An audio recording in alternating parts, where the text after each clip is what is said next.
orang ya. Tapi kan hari ini saya melihat bahasa-bahasa roh itu justru karena emosional begitu.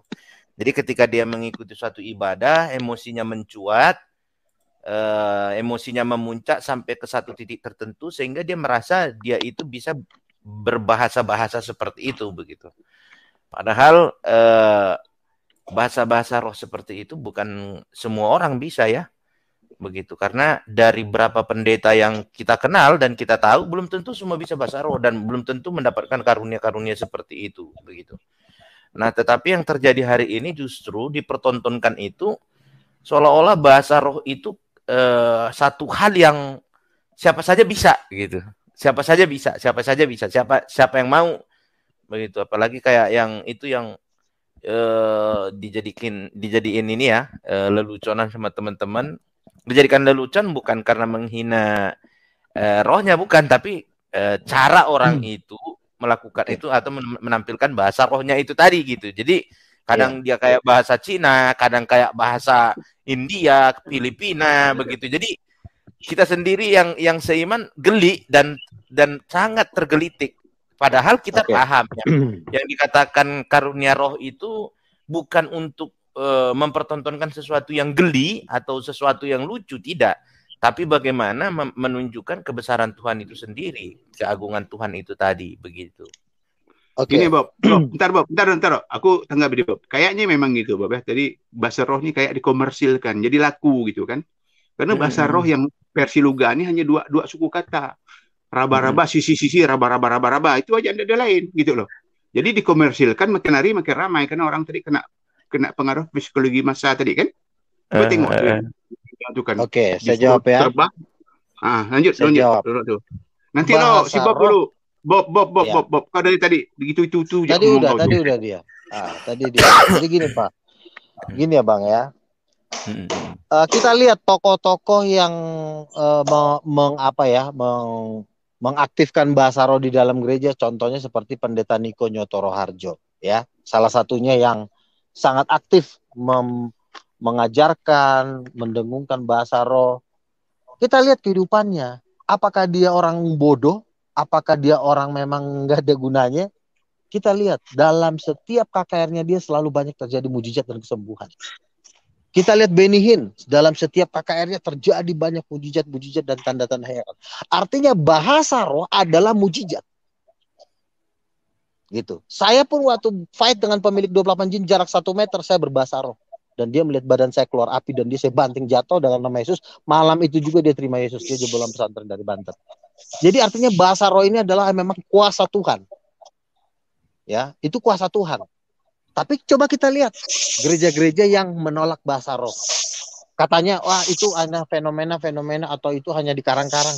Coba kita lihat kehidupan mereka. Oke, kalau memang bahasa roh kami palsu, silakan contohin bahasa roh yang asli gimana. Nggak bisa juga dia nyontohin bahasa roh yang asli. Stephen Tong, coba Pak Tong, contohin dong, saya mau belajar bahasa roh sama Bapak. Oke, saya ajarin kamu bahasa roh. Gimana Pak?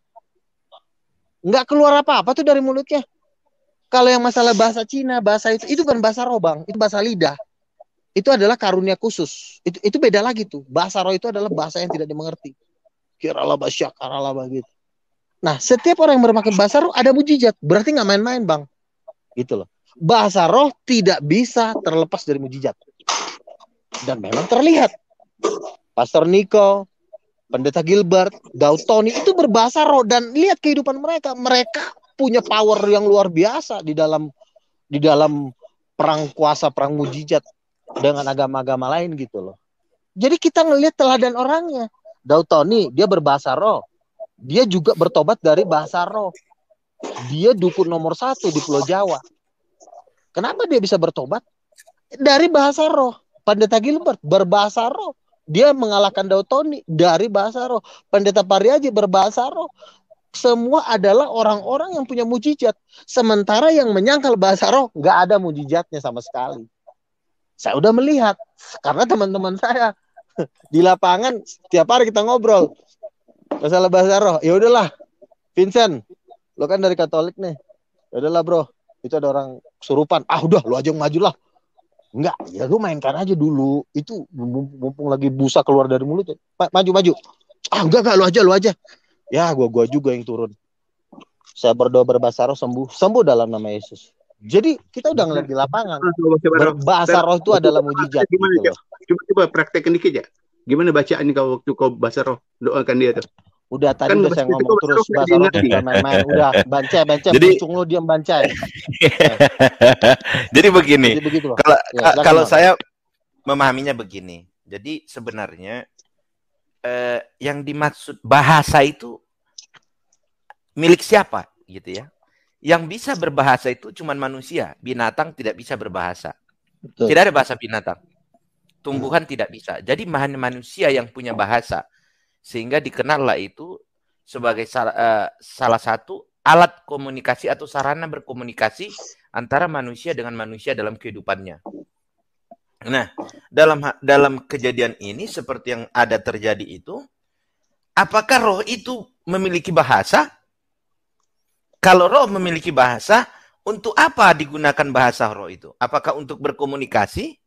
Kalau itu untuk berkomunikasi, apakah roh yang satu dengan roh yang lain yang berkomunikasi? Tentu kan ini menjadi sebuah analisa atau dasar pemikiran kita untuk memahami seperti apa bahasa roh ini. Bahasa roh kan bahasa roh manusia berdoa kepada Tuhan. Itu doa, Pak. Bukan ngobrol, bukan. Misalnya saya ngobrol sama Bapak, itu bukan seperti itu. Bahasa roh itu adalah doa kepada Tuhan yang mengucapkan hal-hal rahasia. Artinya rahasia itu terlalu dalam untuk diucapkan. Dan itu pun tidak memakai akal budi. Dan bahasa roh itu nggak bisa kita berbahasa roh. Saya ngomong sama Bapak berbahasa roh itu nggak bisa. Karena bahasa roh itu hanya untuk Tuhan. Artinya sudah terjawab ya, berarti komunikasi antara roh manusia dengan Tuhan, kan begitu? Iya, hanya itu. Nggak bisa bahasa roh manusia ke manusia, nggak bisa. Oke. Kemudian ketika orang itu berbahasa roh, kita katakan dia rohnya berdoa kepada Tuhan. Betul. Si orang itu mengerti tidak apa yang dia ucapkan? Dia tidak mengerti, tapi dia memahami secara apa ya? Secara roh gitu loh. Misalnya begini. Tiba-tiba Roh Kudus turun kepada saya. Air mata saya udah netes gitu loh. Di dalam air mata saya netes ini saya udah merasakan suatu sukacita dan kedahsyatan yang begitu hebat. Saya cuma bisa mengatakan gitu loh. Artinya untuk kawan-kawan kalian lanjutin. Aku pamit loh nih, udah ngantuk benar ya. Jadi tadi itu Luga yang netes itu bukan naik mata kau, air liur kau yang netes tuh. Udah panik. Lanjut, yuk. Assalamualaikum warahmatullahi wabarakatuh. Lanjut. Oke. Aku pamit juga ya, Jol. Ngantuk aku dengar ocehan si Luga. Ya udah keluarlah. Ini yang nonton khusus Kristen. Nah, jadi kan pada waktu kita menyembah Tuhan itu kan aku kadang-kadang berbahasa roh sampai nangis. Kenapa kok bisa berbahasa roh sampai nangis? Karena hadirat Tuhan dan kemuliaan Tuhan itu turun. Bagaimana gue bisa mengatakan betapa dahsyatnya pada waktu Tuhan mengurapi saya hanya bisa mengucapkan bahasa-bahasa yang tidak bisa saya ucapkan. Kalau masih bisa diucapkan dengan kata-kata belum terlalu dalam. Misalnya, oh Tuhan baik, Tuhan dahsyat, Tuhan luar biasa. Itu masih bisa diucapkan dengan kata-kata. Tapi kalau sudah pakai bahasa roh, wah itu udah bahasa yang paling tinggi menurut saya. Dan itu makanya iblis paling benci bahasa roh. Makanya kan setiap ada bahasa roh paling dibenci. Makanya jangan sampai abang masuk di situ. Jangan sampai abang yang terkontaminasi membenci bahasa roh. Bukan begini ya. Kalau membenci ya, saya tidak akan membenci bahasa roh karena saya sendiri tidak percaya ada bahasa roh. Jadi apa yang saya benci? Padahal tertulis di dalam Alkitab. Paulus berkatakan janganlah orang melarang orang berbahasa roh. Abang percaya Alkitab kan? Percaya, tetapi saya tidak percaya hari ini bahasa roh itu ada. Kenapa tidak? Karena di dalam Alkitab ada kok. Apakah bahasa roh hanya terjadi di zaman Rasul Paulus? Sekarang udah nggak ada lagi. Kalau berbicara di Alkitab ada, sekarang tidak ada, itu pasti. Kenapa saya katakan? Ya, contoh saya katakan kejadian-kejadian atau peristiwa-peristiwa yang ada di Alkitab hari ini kan sudah tidak ada. Nah, artinya apa? Bahasa roh itu terjadi pada saat Paulus menyampaikan surat kepada jemaat yang mengikuti jemaatnya, begitu ya. Apa alasan terkuat bahwa bahasa roh itu udah nggak ada lagi? Apa alasan jaminannya? Karena seperti itu. Kalau saya melihatnya begini, kalau dikatakan roh berdoa kepada Tuhan, sebenarnya tanpa kita bicara pun Tuhan sudah tahu apa yang ada dalam hati kita. Ya berarti Bapak sedang tidak berdoa karena Tuhan sendiri udah tahu. Berarti Bapak nggak perlu berdoa. Nah, berarti kalau di situ itu yang saya katakan itu berarti dengan bahasa manusia saja sudah cukup bagi Tuhan untuk melihat betapa sungguh kita meminta kepadanya. Karena menunjukkan ketaatan, kesungguhan, kesetiaan kita kepada Tuhan bukan dari bahasa. Karena Paulus mengatakan, orang yang berdoa berbahasa roh mengucapkan hal-hal yang rahasia. Sementara orang yang berdoa kepada Tuhan, dia tidak mengucapkan hal-hal yang rahasia. Beda, ada bedanya. Gitu jadi loh. Begini, Paulus mengajarkan demikian. Tetapi, kalau kita ambil lagi, Yesus mengajarkan bagaimana cara berdoa. Oke. Apakah Yesus ada mengajarkan cara berdoa itu dengan berbahasa roh? Loh, itu kan Paulus kan Yesus yang ngutus. Oh, memang si Paulus yang ngutus Paulus siapa? Yesus yang ngutus Paulus. Loh, Paulus itu kan jadi rasul. Loh, Paulus itu kan yang membuat jadi rasul kan Yesus. Artinya ada pengajaran-pengajaran yang perlu dirinci oleh Paulus yang tidak gimana? Oh, jadi Paulus bukan rasul. Bukan. Ini yang mau saya klarifikasi. Kalau dikatakan yang mengutus Paulus itu adalah Yesus, Yesus tidak pernah mengutus siapapun. Yang diutus Yesus itu adalah ke-12 muridnya. Jadikanlah seluruh bangsa muridku. Itu yang diutus. Lalu yang mengangkat Paulus jadi rasul siapa? Tidak tahu sendiri. Loh, itu yang membuat dia matanya buta loh. Kan Bapak nggak baca. Itu pengakuan Paulus. Ya, itu pengakuan. Ingat, pengakuan beda dengan kenyataan. Iya, semua juga pengakuan. Petrus juga mengaku dia ketemu Yesus. Ya, itu berbeda. Ini bicara mengutus. Ya, ke-12 murid Yesus, kedua murid Yesus itu memang diutus. Yesus berkata, Yesus mengatakan, pergilah jadikanlah seluruh bangsa. Oke. Itulah amanat agung. Nah, sementara Paulus tidak pernah bertemu dengan Yesus ketika Yesus masih hidup. Iya, betul. Tapi kan dia melihat matahari di langit sampai dia buta. Kan ada tanda mujizat. Nah, itu pengakuan Paulus dan tidak ada saksi.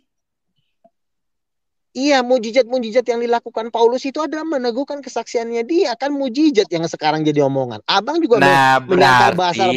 Bentar, Bang. Berarti abang begini. Menyangkal bahasa roh nih. Abang menyangkal bahasa roh nih. Tapi kalau abang juga tidak menyangkalnya dengan mujizat, itu tidak bisa, nggak ada gunanya. Jadi begini, pembahasannya tadi itu tentang Paulus diutus ya. Saya katakan, Paulus tidak pernah diutus Yesus tertulis di Alkitab. Tidak ada itu. Tetapi Paulus bertobat, lalu mengajarkan Injil, lalu mengajarkan berita baik, itu benar. Abang salah. Tuhan Yesus berkata kepada Ananias, dia mengatakan begini, ya, orang ini adalah alat bagiku untuk memberitakan Injil kepada bangsa-bangsa dan raja-raja. Doakanlah dia, kata Yesus kepada Ananias. Makanya Ananias mendoakan sehingga Paulus menjadi melihat. Itu ada ayatnya. Pada saat Yesus setelah naik ke surga kan? Iya, setelah Yesus naik ke surga. Memang kalau Yesus naik ke surga nggak bisa ngomong lagi. Kan bisa. Lah, jadi makanya saya katakan ketika Yesus masih hidup, Yesus masih berwujud manusia lalu memerintahkan, mengutus. Apakah Paulus ada diutus? Paulus itu diutus setelah Yesus naik ke sorga, Bang. Jadi artinya berarti yang tahu antara Paulus dengan Yesus. Kan yang tahu hanya mereka berdua. Iya, tapi kan mujizat-mujizat itu yang menjadi jaminan. Paulus lah, kalau sekarang mujizat, saya mau katakan tadi Bang Luga tadi ngomong Pendeta Pariaji itu banyak ada mujizatnya. Apakah Pendeta Pariaji yang mengutus Yesus juga? Iya, mujizat itu yang jadi jaminannya. Abang menyangkal Pariaji bukan utusan, apa jaminan mujizat? Nggak bisa cuma ngomong, nggak bisa. Bukan, Pariaji pendeta. Bukan rasul. Kalau kita tolak ukurnya Paulus membuat mujizat, dia adalah diutus Yesus. Selain Paulus banyak orang-orang yang membuat mujizat, yang melakukan mujizat-mujizat. Iya. Apakah mereka juga setara atau sama dengan Paulus? Setara. Loh, Pariaji itu kan sebenarnya dia itu bukan cuma pendeta. Menurut saya juga satu, dia nabi. Dia juga rasul. Pokoknya kalau nggak nabi, pendeta lah. Saya aja dapat 3, penginjil, nabi, dan rasul. Nah, ya kalau Nabi Luga beda dong, ya kan udah begini, Bang. Begini, Bang. Kita kan membantah itu kan nggak bisa cuma dengan omongan. Ya kan, abang kan seorang pengacara, nuduh-nuduh orang tanpa dasar kan gak ada gunanya juga. Kita membantah orang, kita harus punya modal. Bentar dulu bang, bentar. Kita mengatakan orang palsu, kita harus punya modal. Oke, lu gak nabi palsu, oke. Modal lo berapa? Goceng, nggak bisa bang. Lu gak nabi palsu, membantahnya, abang minimal bangkitin orang mati satu orang aja, baru saya percaya. Jadi begini. Jadi kita membantah dengan mujizat, kita nggak bisa membantah dengan mulut. Beda membantah dengan tidak mengakui. Ini harus kita pahami. Iya, maksudnya gini lah ya. Abang mengatakan lah dulu misalnya nabi palsu. Lu gak nabi palsu. Oke. Lalu saya balikin. Modal abang apa? Oh, saya cuma modal. Ya, saya nggak mau ngakuin. Nggak bisa, bang. Kita kalau membantah seseorang, saya pun mau membantah muslim juga harus berdasarkan Yesus bangkit dari antara orang mati. Nggak bisa cuma, saya membantah Muhammad bukan nabi berdasarkan kegantengan lu. Nggak bisa. Harus ada mujizat yang menopang Anda. Nah, Anda mengatakan misalnya Luga nabi palsu atau Pariaji bukan hamba Tuhan, harus ada mujizat minimal misalnya bangkitin 3 orang mati kayak kuat. Omongan abang kuat. Tapi kalau abang, saya membantah Pariaji berdasarkan SK saya sebagai pengacara, ya orang diketawain orang, emang apa hubungannya kan gitulah. Jadi harus dengan mujizat. Mujizat lawan mujizat, jangan mujizat lawan omongan, nggak bisa. Jadi misalnya nih, kita membantah dukun, misalnya ada dukun nih, lo palsu lo. Dukunnya juga akan ngomong, loh emang siapa lo? Oh, gua bisa bangkitin orang mati. Oh, dukunnya ngeri. Oh, ya udah deh, gua memang palsu. Karena ada mujizat yang menopang kita. Nah, abang, mujizat apa yang mendukung abang menyangkal bahasa roh? Oh, nggak cuma omongan, ya nggak bisa, nggak ada gunanya. Jadi makanya dari tadi saya katakan kita harus bisa membedakan mana yang membantah, mana yang tidak mengakui, mana yang menyangkal, mana yang tidak mengakui. Kalau tolak ukurnya mujizat, saya mau katakan Nabi Musa dia menjadi nabi setelah melakukan mujizat atau sebelum melakukan mujizat? Nabi Musa juga menerima dia yang ditemuin Tuhan karena ada mujizat. Kalau Tuhannya cuma berwujud kakek-kakek, ditinggalin sama Musa, apa-apa nih gue lagi ngangon domba yang ketemu kakek-kakek tadi kan ada mujizat membantah dengan mujizat juga mau Musa pun mau percaya kepada Tuhan karena Tuhan juga menunjukkan satu mujizat. Pertama-tama dia ada semak belukar.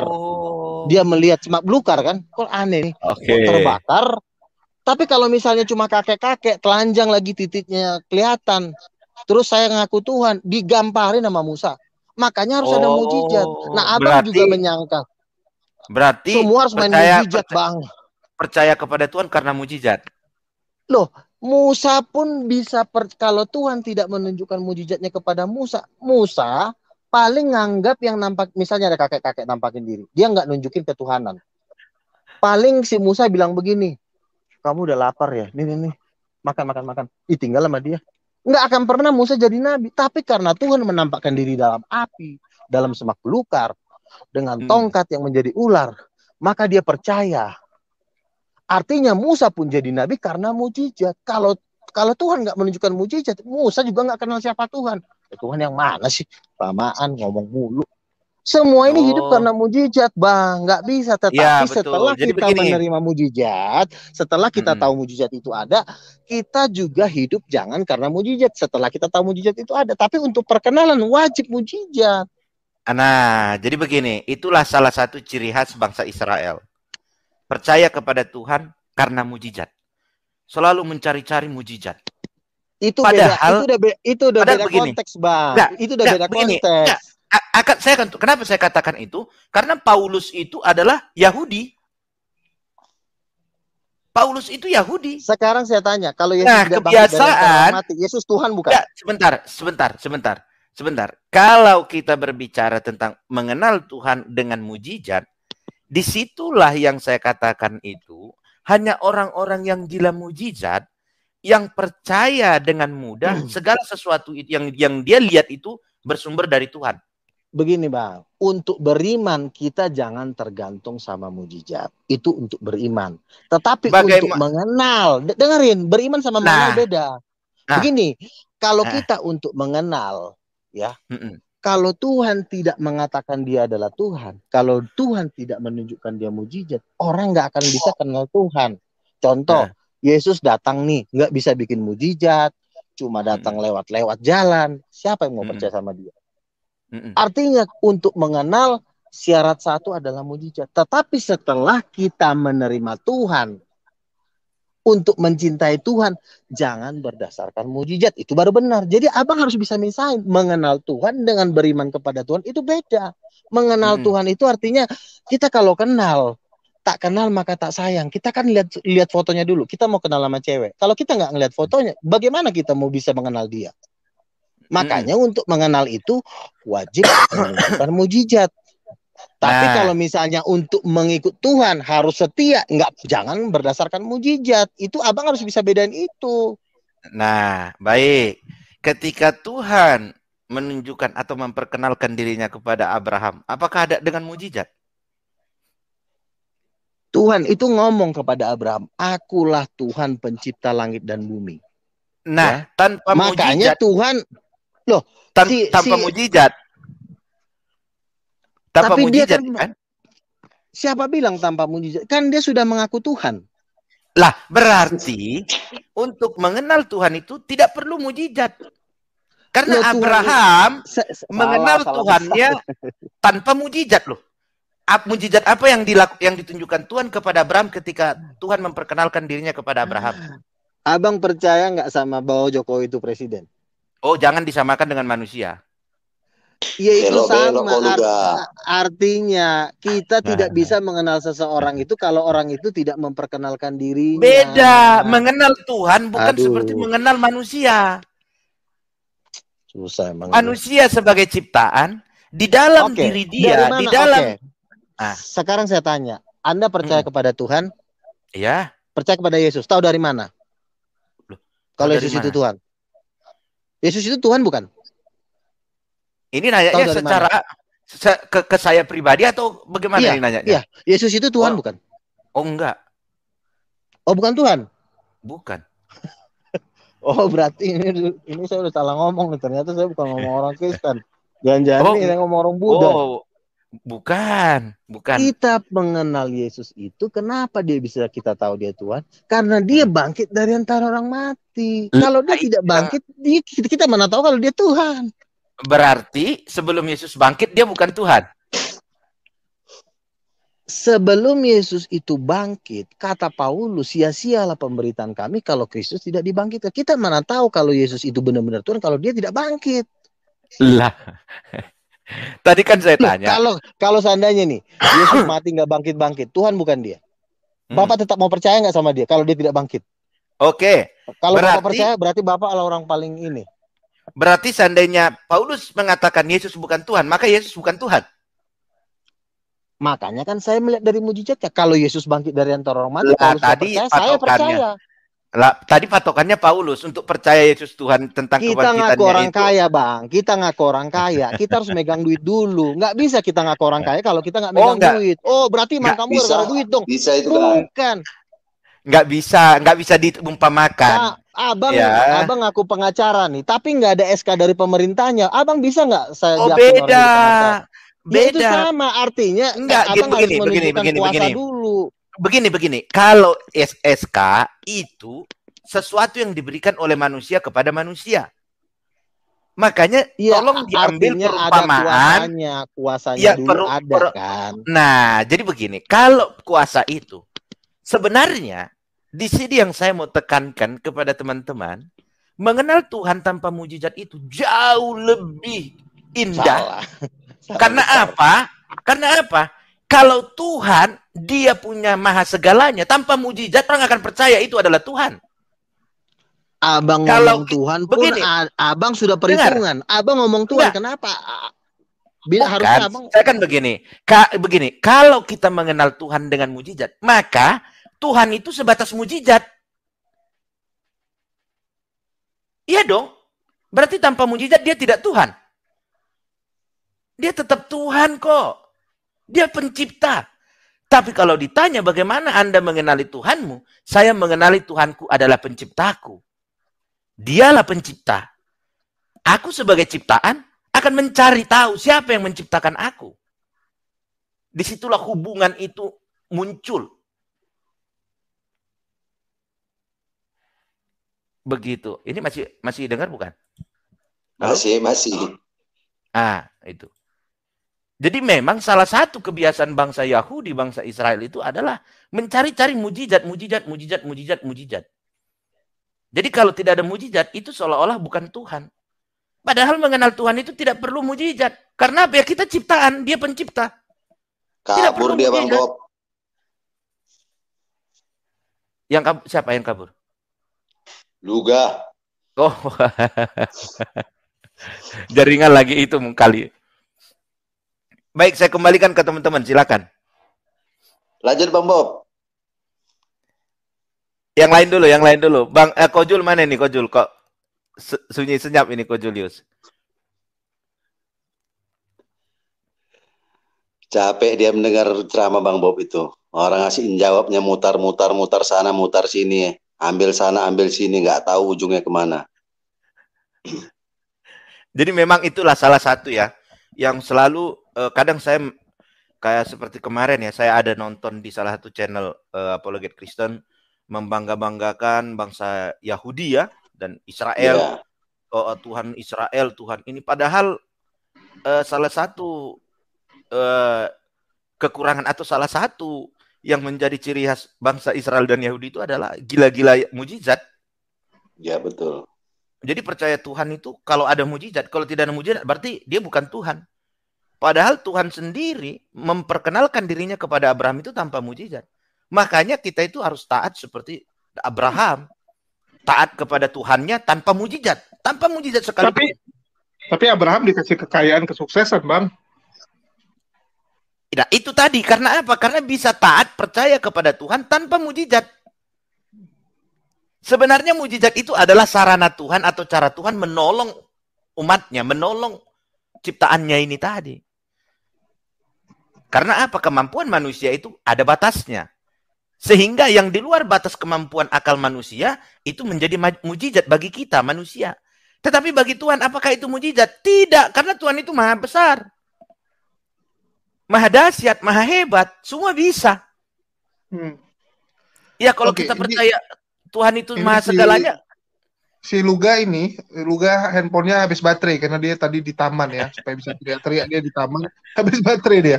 Nggak sadar rapinya lobet baterai. Ini lagi dicas lagi temannya. Kasihan juga.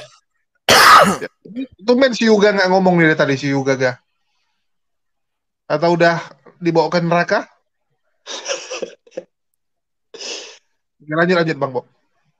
Iya, jadi makanya kadang seperti itu ya, di channelnya Pak Bom kemarin saya dengar Allah Israel begitu. Padahal kalau kalau ditanya Tuhanmu siapa? Tuhanku itu ya Tuhan Abraham. Bukan Tuhan Israel. Bukan Tuhan Allah Abraham. Karena Tuhan itu memperkenalkan dirinya, aku adalah Tuhan Allah leluhurmu. Allah Ishak, Allah Abraham. Begitu. Karena apa? Abraham itu bapak segala bangsa. Jadi jangan salahkan ketika Muslim juga salawatnya ada Sayyidina Ibrahim. Karena Abraham itu bapak segala bangsa. Jadi semua bangsa itu bapaknya Abraham. Itu sudah perjanjian antara Tuhan dengan Abraham. Ya, kalau ada yang keberatan mengatakan bangsa Arab itu keturunan Abraham, ya keberatanlah kepada Tuhan kan itu. Karena perjanjian antara Tuhan dengan Abraham itu ya Abraham itu bapak segala bangsa. Jadi bukan hanya bapak Israel. Itu. Lanjutkan Bang Luga. Dengan Pak Bob. Lobet. Handphonenya lobet. Beli power bank Bang. Di taman udah, tadi. Udah kembali. Udah siap dia nih. Silakan ronde kedua Bang Luga. Tapi Bang Luga ini tahan banting ya. Makin malam dia makin kuat ya. Itu satu kelebihan yang saya lihat dari Bang Luga. Ya. Kemarin cuman belum bisa ngalahin Bang ini dia. Nggak bisa ngalahin si siapa? Si Bom ya. Bom 12 jam. Nah, itu kemarin ini out of topic dulu ya Ko Julia. Saya lihat kemarin itu siarannya Pak Bom dengan Bang Luga ini. Apa ya? Saya lihat kayaknya di channel Pak Bom itu bisanya cuman memaki-maki gitu ya. Bisanya cuman menyerang karakter orang lain gitu. Padahal di situ saya salutnya dengan Bang Luga ini, dia tidak terpancing, dia tetap bisa bertahan dengan bahasa dia dan dengan apa yang disampaikannya begitu ya, nggak terpancing emosi sampai meledak-ledak, enggak gitu. Tapi orang-orang di channelnya Pak Bom Bom itu saya lihat kok gitu ya gitu. Padahal tadinya ya iya kayak kesurupan gitu. Padahal Bang Luga masih ngomongnya itu masih ngomong santai begitu. Langsung waduh. Betul, saya salut dengan Bang Luga itu di room itu ya. Bang Luga masih bisa ngeledek, tertawa gitu. Karena di situ yang saya lihat seperti yang pengen rebutan gitu, pengen berhadapan dengan Luga, ujung-ujungnya, wah sesat kau Luga, memang kau ini bukan. Aduh, ya harusnya kan ngobrol lah, diskusi lah. Ya, hampir mau dikampak lagi si Luga ya, bukan digergaji, dikampak deh. Jadi kita nggak ngerti, jadi itu kayak ajang tamu diundang, habis itu tamunya dimaki-maki gitu. Kan Iya, gitu ya. Kan. Makanya kan kalau Bom sih udah seenggak apa ya, itulah kan gara-gara tidak ada kuasa itu, jadi mereka jadi apa? Jadi brutal. Tapi kan mereka kan perlu kuasa. Ngakunya lebih Kristen dari Bang Luga itu, semua yang di channel itu kemarin. Malah Kalau Bang Luga dibilang sesat. Kalau mereka Kristen, mereka itu akan membuat mujizat, bukannya cuma debat-debat doang gitu loh. Ya, mereka kan bermujizat itu bisa maki-maki nabi. Oh ya, itu mujizat tuh Bang. Mujizat. Bukan mujizat namanya. Tikus, nabinya dimaki. Itu mujizat juga itu. Loh. Si Lidara kan saya tanya sama dia, emang alamat lu di mana di Jakarta sih? Saya bilang begitu. Nggak mau dia ngasih tunjuk alamatnya. Berarti kan nggak ngeri berarti. Orang GBI tapi itu Bang. Apalagi orang GBI. Orang GBI itu kayaknya Bang. Iya, dia di situ Bang Luga ngomong kok, dia sebut kok. Kan Bang Luga tanya siapa gembalanya, kan gitu kan? Dia kan sebutin itu. Dia kayaknya GBI itu. Dia kan nanya. Dia nanya Luga. Dia nanya Luga, bukan dia bilang dia punya. Enggak Bang Luga nanya. Gembala lu siapa gitu kan? Alex dia Leo sebutin. katanya kan. Alex Leo ya. Terus dia bilang lagi kan, nama gembalamu siapa? Saya bilang, saya bergereja di Timotius Sardono. Besok saya telepon ya. Iya, saya bilang, lu ngapain lo nelpon Timotius Sardono? Timotius Sardono aja kalau ketemu gue, waduh, pendekar datang. Dia udah ngomongnya begitu. Terus lu mau nelpon dia mau ngapain? Artinya di GBI pun dia siapa? Kecuali dia di GBI misalnya sudah memang Peter Sondak, nah itu baru masih boleh lah. Ini yang siapa lo di GBI? Kalau lo nggak masuk dalam daftar konglomerat, malah nggak dianggap. Apalagi cuma jemaat-jemaat biasa. Kayak Yuga cuman. Kalau saya sama Pak Tim kan saya, Pak Tim, Pak Aritanu, artinya sudah memang lagi punya program tadinya. Nah terus mau ngelapor-laporin ke GBI, ngelaporin ke siapa? Tapi Jul kayaknya satu kota kok sama dia Jul, sama Lidara itu kayaknya. Dari logatnya ya? Bukan dari apa yang YouTube yang dia subscribe itu. Oh, dia subscribe orang-orang Palembang juga. Yang di gereja yang di Palembang, GBI MPI Palembang. Oh ya bisa jadi Palembang juga lah dia sama kayak kau. Karena kan GBI aja sebanyak... kan kalau GBI aja ya, kalau ngelihat saya tuh udah ampun-ampun. Kenapa saya bilang ampun-ampun? Masuk TV terus saya mau pinjam gini, Pak, saya mau pinjam gedungnya ya Pak. Aduh Bang Liga, tolonglah Bang, nanti kami bisa yang dibunuh. itu pendeta Pak Tim aja yang udah wakilnya, itu teman mancingnya Pak Niko, tuh teman mancingnya itu Pak Tim bilang sama saya, aduh janganlah di sini deh, nanti kami diserang. Nih dia ngomongnya begitu, terus lu mau lapor ke Pak Tim masalah debat gitu, yang paling dia ketawa. Ya kan nggak apa-apa, namanya ngecek, nggak apa-apa itu Bang. Malah sebenarnya gituan lebih enak gitu ya, gini. Ada orang misalnya nganggar, aku kenal ini gini, nanti ku hubungi ya. Begitu dia hubungi ya, dan rupanya yang dia hubungi lebih respect sama kita ya lebih bagus gitu. Jadi kan malu sendiri. Aku lebih senang kayak itu sih. Dia misalnya gitu. Jual-jual nama siapa, ya dia jual nama siapa terus dia hubungi, begitu dia tahu ya rupanya ya. Oh jadi Bambang Jonan. Kan si si King David kan mau telepon Pak Tim kan. Nah, setelah ditelepon Pak Tim dia ngomong nggak? Kan diam aja kan dia. Berarti kan paling si Pak Tim bilang, oh jangan Luga itu pendekar. Paling digituin sama dia. Terus ada lagi dulu yang mau lapor ke Bambang Yonan. Bambang Yonan aja udah baca buku gua. Terus mau lapor ke siapa lagi? Pak Niko aja udah baca buku gua. Pak Niko juga tahu lah walaupun nggak ngobrol-ngobrol banget gitu loh. Jadi kalau untuk Ya GBI ya bang, udahlah, nggak usah bawa GBI lah. ya Kecuali lu bang kan bawa 1 6 itu Vatikan bang. Paus Bang, Fransiskus bisa lu nggak bang bawa di nama itu sebuah. bang, buat mereka taubat bang. Juga pernah dipakai di Enggak, darah. kalau Lidara ini dia cuma GBI pinggiran.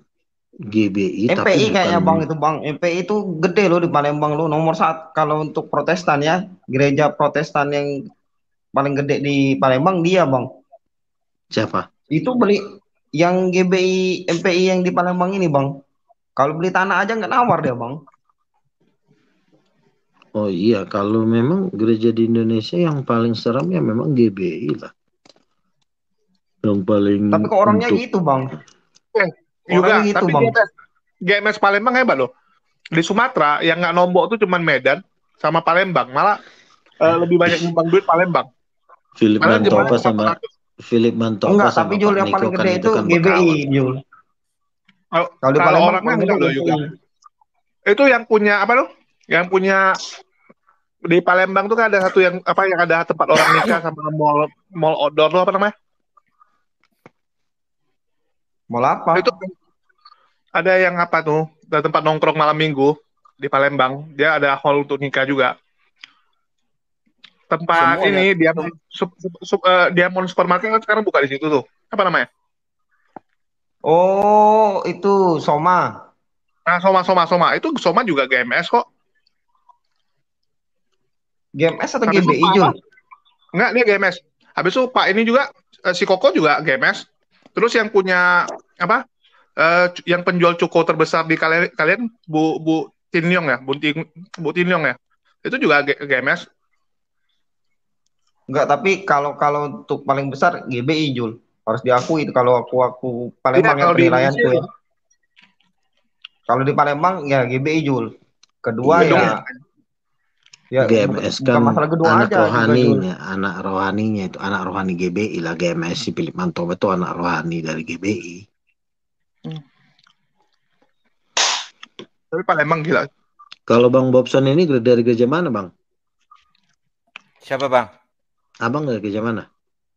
Aku Hmm. dari AKBP. Oh, AKBP. HKBP tumben bang nggak percaya Yesus bang. Kalau percaya, Yesusnya percaya, kepada Yesusnya percaya. Karena kalau tidak percaya kepada Yesus itu kan, ya kita juga salah ya. Jadi silam berarti.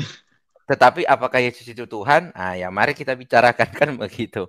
Karena Yesus Tuhan bukan bang kalau menurut abang. tidak Lanjut yang tadi Bang Bob.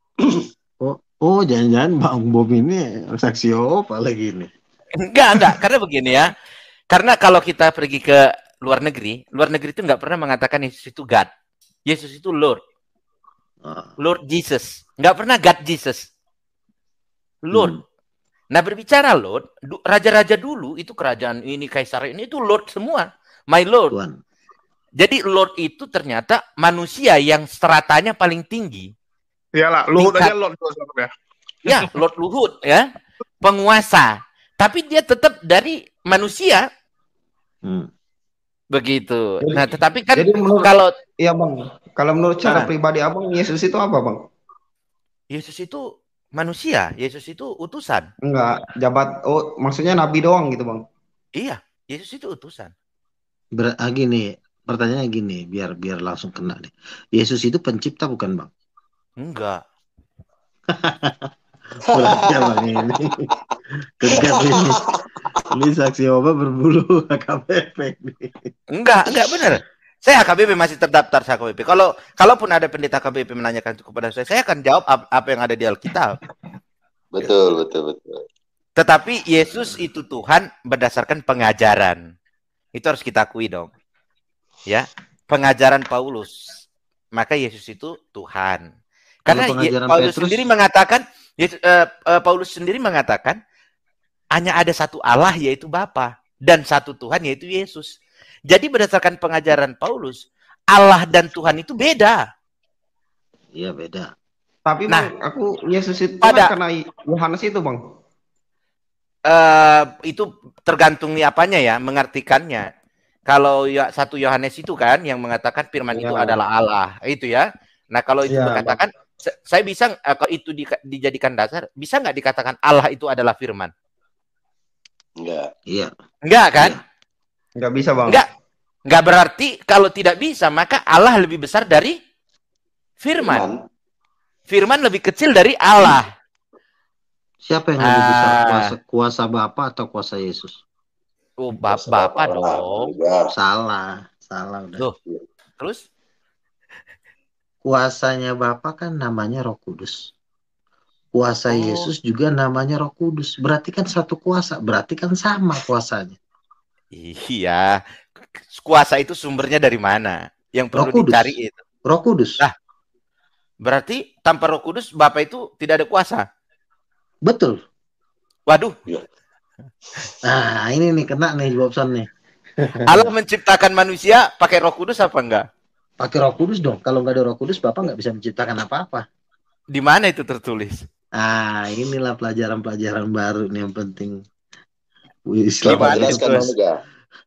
Muslim Di aja mana? kalau gue pakai, dengerin dulu Bang. Kalau Muslim kalau gue pakai jurus ini udah minta ampun, udah langsung nyembah. Loh. Cium tangan gue ada. Iya, cium udah. Cium sama dia. Jadi gini, untuk mengenal Tuhan itu memang harus ada kronologi, harus ada rincian biar kita tahu siapa Yesus. Jadi gini, Bapak itu hanya sebatas mengutus, tidak lebih. Itulah kelebihan Bapa. Dia cuma bisa mengutus dan berkehendak.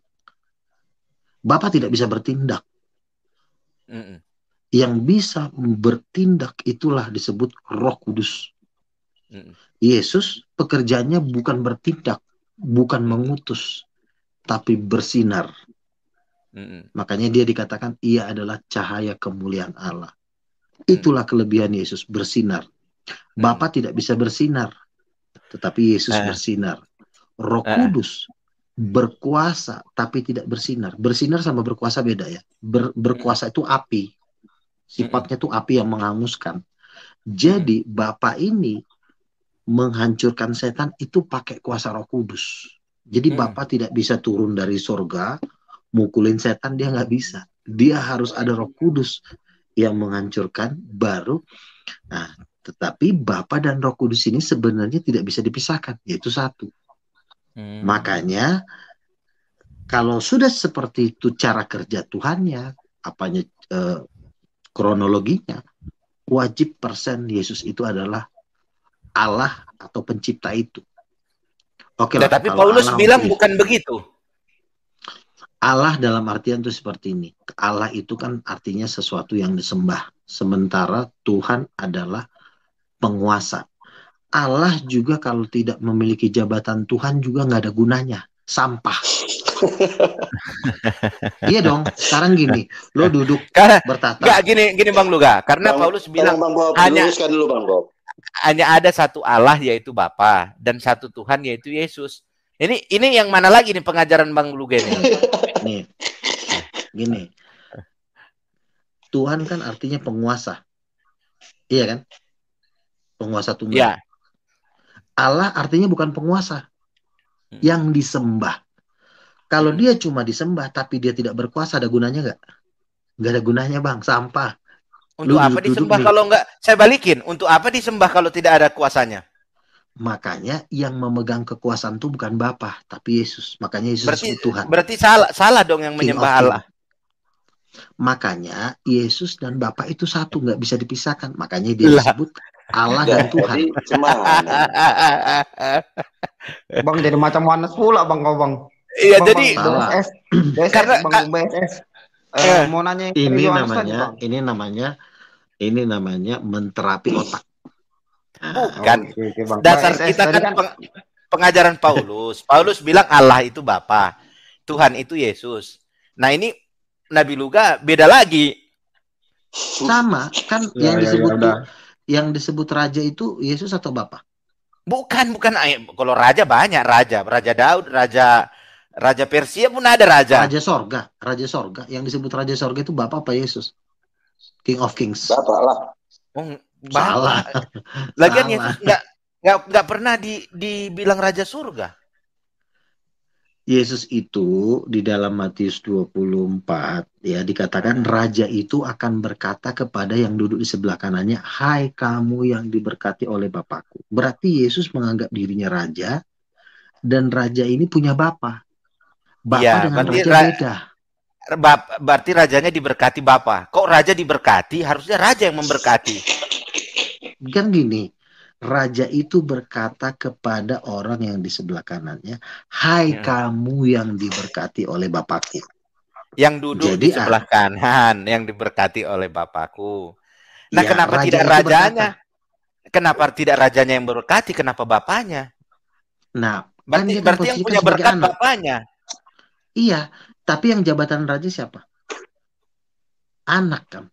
Iya, Jabatan raja itu dipegang oleh anak. Jabatan raja itu datang tiba-tiba atau karena diberikan? Diberikan oleh bapak, tetapi yang menjabat raja bukan bapak. Berarti raja itu datang dari Bapa, berasal dari Bapa, diberikan oleh Bapa kepada Yesus. Oke, sekarang yang menjabat raja siapa? Itu namanya Raja Kualat kalau sekarang dia bicara rajanya. Tapi sebelum raja itu datang dari mana? Dapat dari mana? Gini ya. Maka dialah sumber segala sesuatunya. Iya, saya tahu. Yang memegang jabatan raja itu Bapak Pak Yesus. Siapa? Yesus. Betul, yang memegang jabatan King of King itu adalah Yesus. Yang memberikan jabatan King of King itu siapa? Bapak. Ya sudah, berarti tanpa Bapak Yesus nggak bisa jadi raja. Iya, betul. Tapi gini juga. Gini. Ini seru nih. Jadi gini, Bapak memberikan kuasa kepada anak, kepada raja, ya kan? Yang menjadi raja di sini siapa? Yesus. Nah, Bapak raja bukan? Yang memberikan kerajaan itu, yang punya kerajaan. Iya, dia raja bukan? Oh, lebih dari raja, dia yang punya.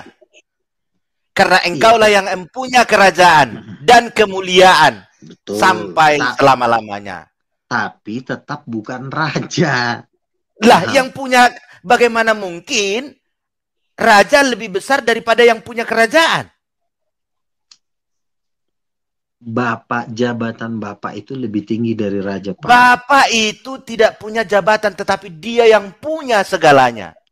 Iya, tetapi yang memegang jabatannya yang sekarang posisi intinya kalau dia bukan raja, dia nggak bisa berbuat apa-apa karena dia bukan raja. Siapapun bisa menjadi raja, tetapi tidak ada satu orang pun atau satu pun yang bisa memiliki kerajaan itu selain Bapa. Bapa lah yang punya kerajaan. Kepada siapa diserahkan? Kepada siapa yang diberikan kerajaan itu? Raja itu ya itu Bapa yang punya kuasa. Nggak ada yang bisa intervensi. Makanya dengerin dulu nih, biar paham nih, biar Bapak ini memberikan kerajaan kepada anaknya. Yang menjadi raja itu anaknya, bukan bapaknya. Iya, yang punya kerajaan? Bapaknya, tapi yang jadi raja anaknya. Oke, nah berarti itu aja putar-putar aja gitu. Satu waktu ketika yang punya kerajaan mengambil tahta jabatan raja ini bisa nggak? Nggak bisa. Kenapa nggak bisa? Kan dia yang punya. Karena dia anaknya, kecuali dia pembantunya. Loh, kalau memang Bapak mau ambil, apa yang bisa? Hanya karena dia anaknya? Oke. Hanya karena alasan itu? Oke, sekarang ku tanya. Ada nggak laki-laki terhormat di dunia ini? Kalau dia mandul nggak punya anak, ada nggak? Nggak ada hubungannya, Bang Luga. Itu maksudnya ke masalah punya anak gitu? Nih, saya kasih tahu. Anak Bapak itu menjadi terhormat. Itu karena ada anak. Lah, berarti sebelum ada anak, Bapak itu nggak terhormat, begitu?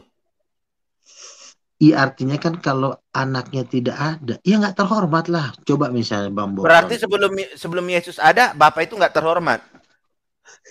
Ya memang enggak. Lah, berarti Allah Abraham itu siapa kalau bukan, kalau pada sebelum ada Yesus Bapak itu tidak terhormat. Jadi siapa Saya yang kasih disembah contoh. Abraham? Saya kasih contoh ya. Nih, saya buka kamera saya. Luga ini terhormat pada waktu dia berbicara. Yesus Raja. Ngomong dia. Terhormat kan? Tapi kalau Luga nggak bisa ngomong. Nggak bisa. Nah, Jadi itu kalau kita Bang membatasi seolah-olah kemuliaan Bapak itu seperti yang ada di pikiran kita. karena Nggak Yesus bisa itu seperti adalah itu. Yesus itu betul.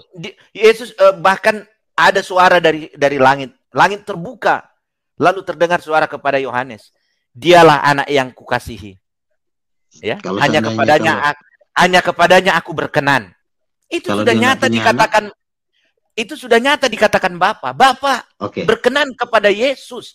Tetapi Yesus itu, apakah Yesus itu mengambil kekuasaan Bapaknya? Tidak. Apakah Yesus itu mengganti kedudukan Bapaknya? Tidak. Tapi kalau nggak ada anaknya, Bang Luga, kalau nggak ada bentar, anaknya, Bang. Bapak terhormat gak? Terhormat. Bapak itu tanpa anak juga tetap Tuhan. Wah, inilah Bang Luga. inilah sesat. Lah memang Bang, betul. Bang, salah bentar, itu, sesat Bang. itu. Bukan. Bang, bentar Bang Luga. Bang BSS, balik ke Yohanes tadi, Bang. Ya. Itu menurut Abang tadi gimana, Bang, yang Yohanes tadi, Bang? Yang pada mulanya adalah firman. Iya, Firman Bang. itu bersama-sama dengan Allah, firman Ya. itu adalah Allah. Ya, Itu kalau saya ya setelah Iya. membaca itu menunjukkan bahwa Yesus itu datang dari Allah. Yesus itu ada itu karena Allah. Bahagian dari Allah, karena firman Allah.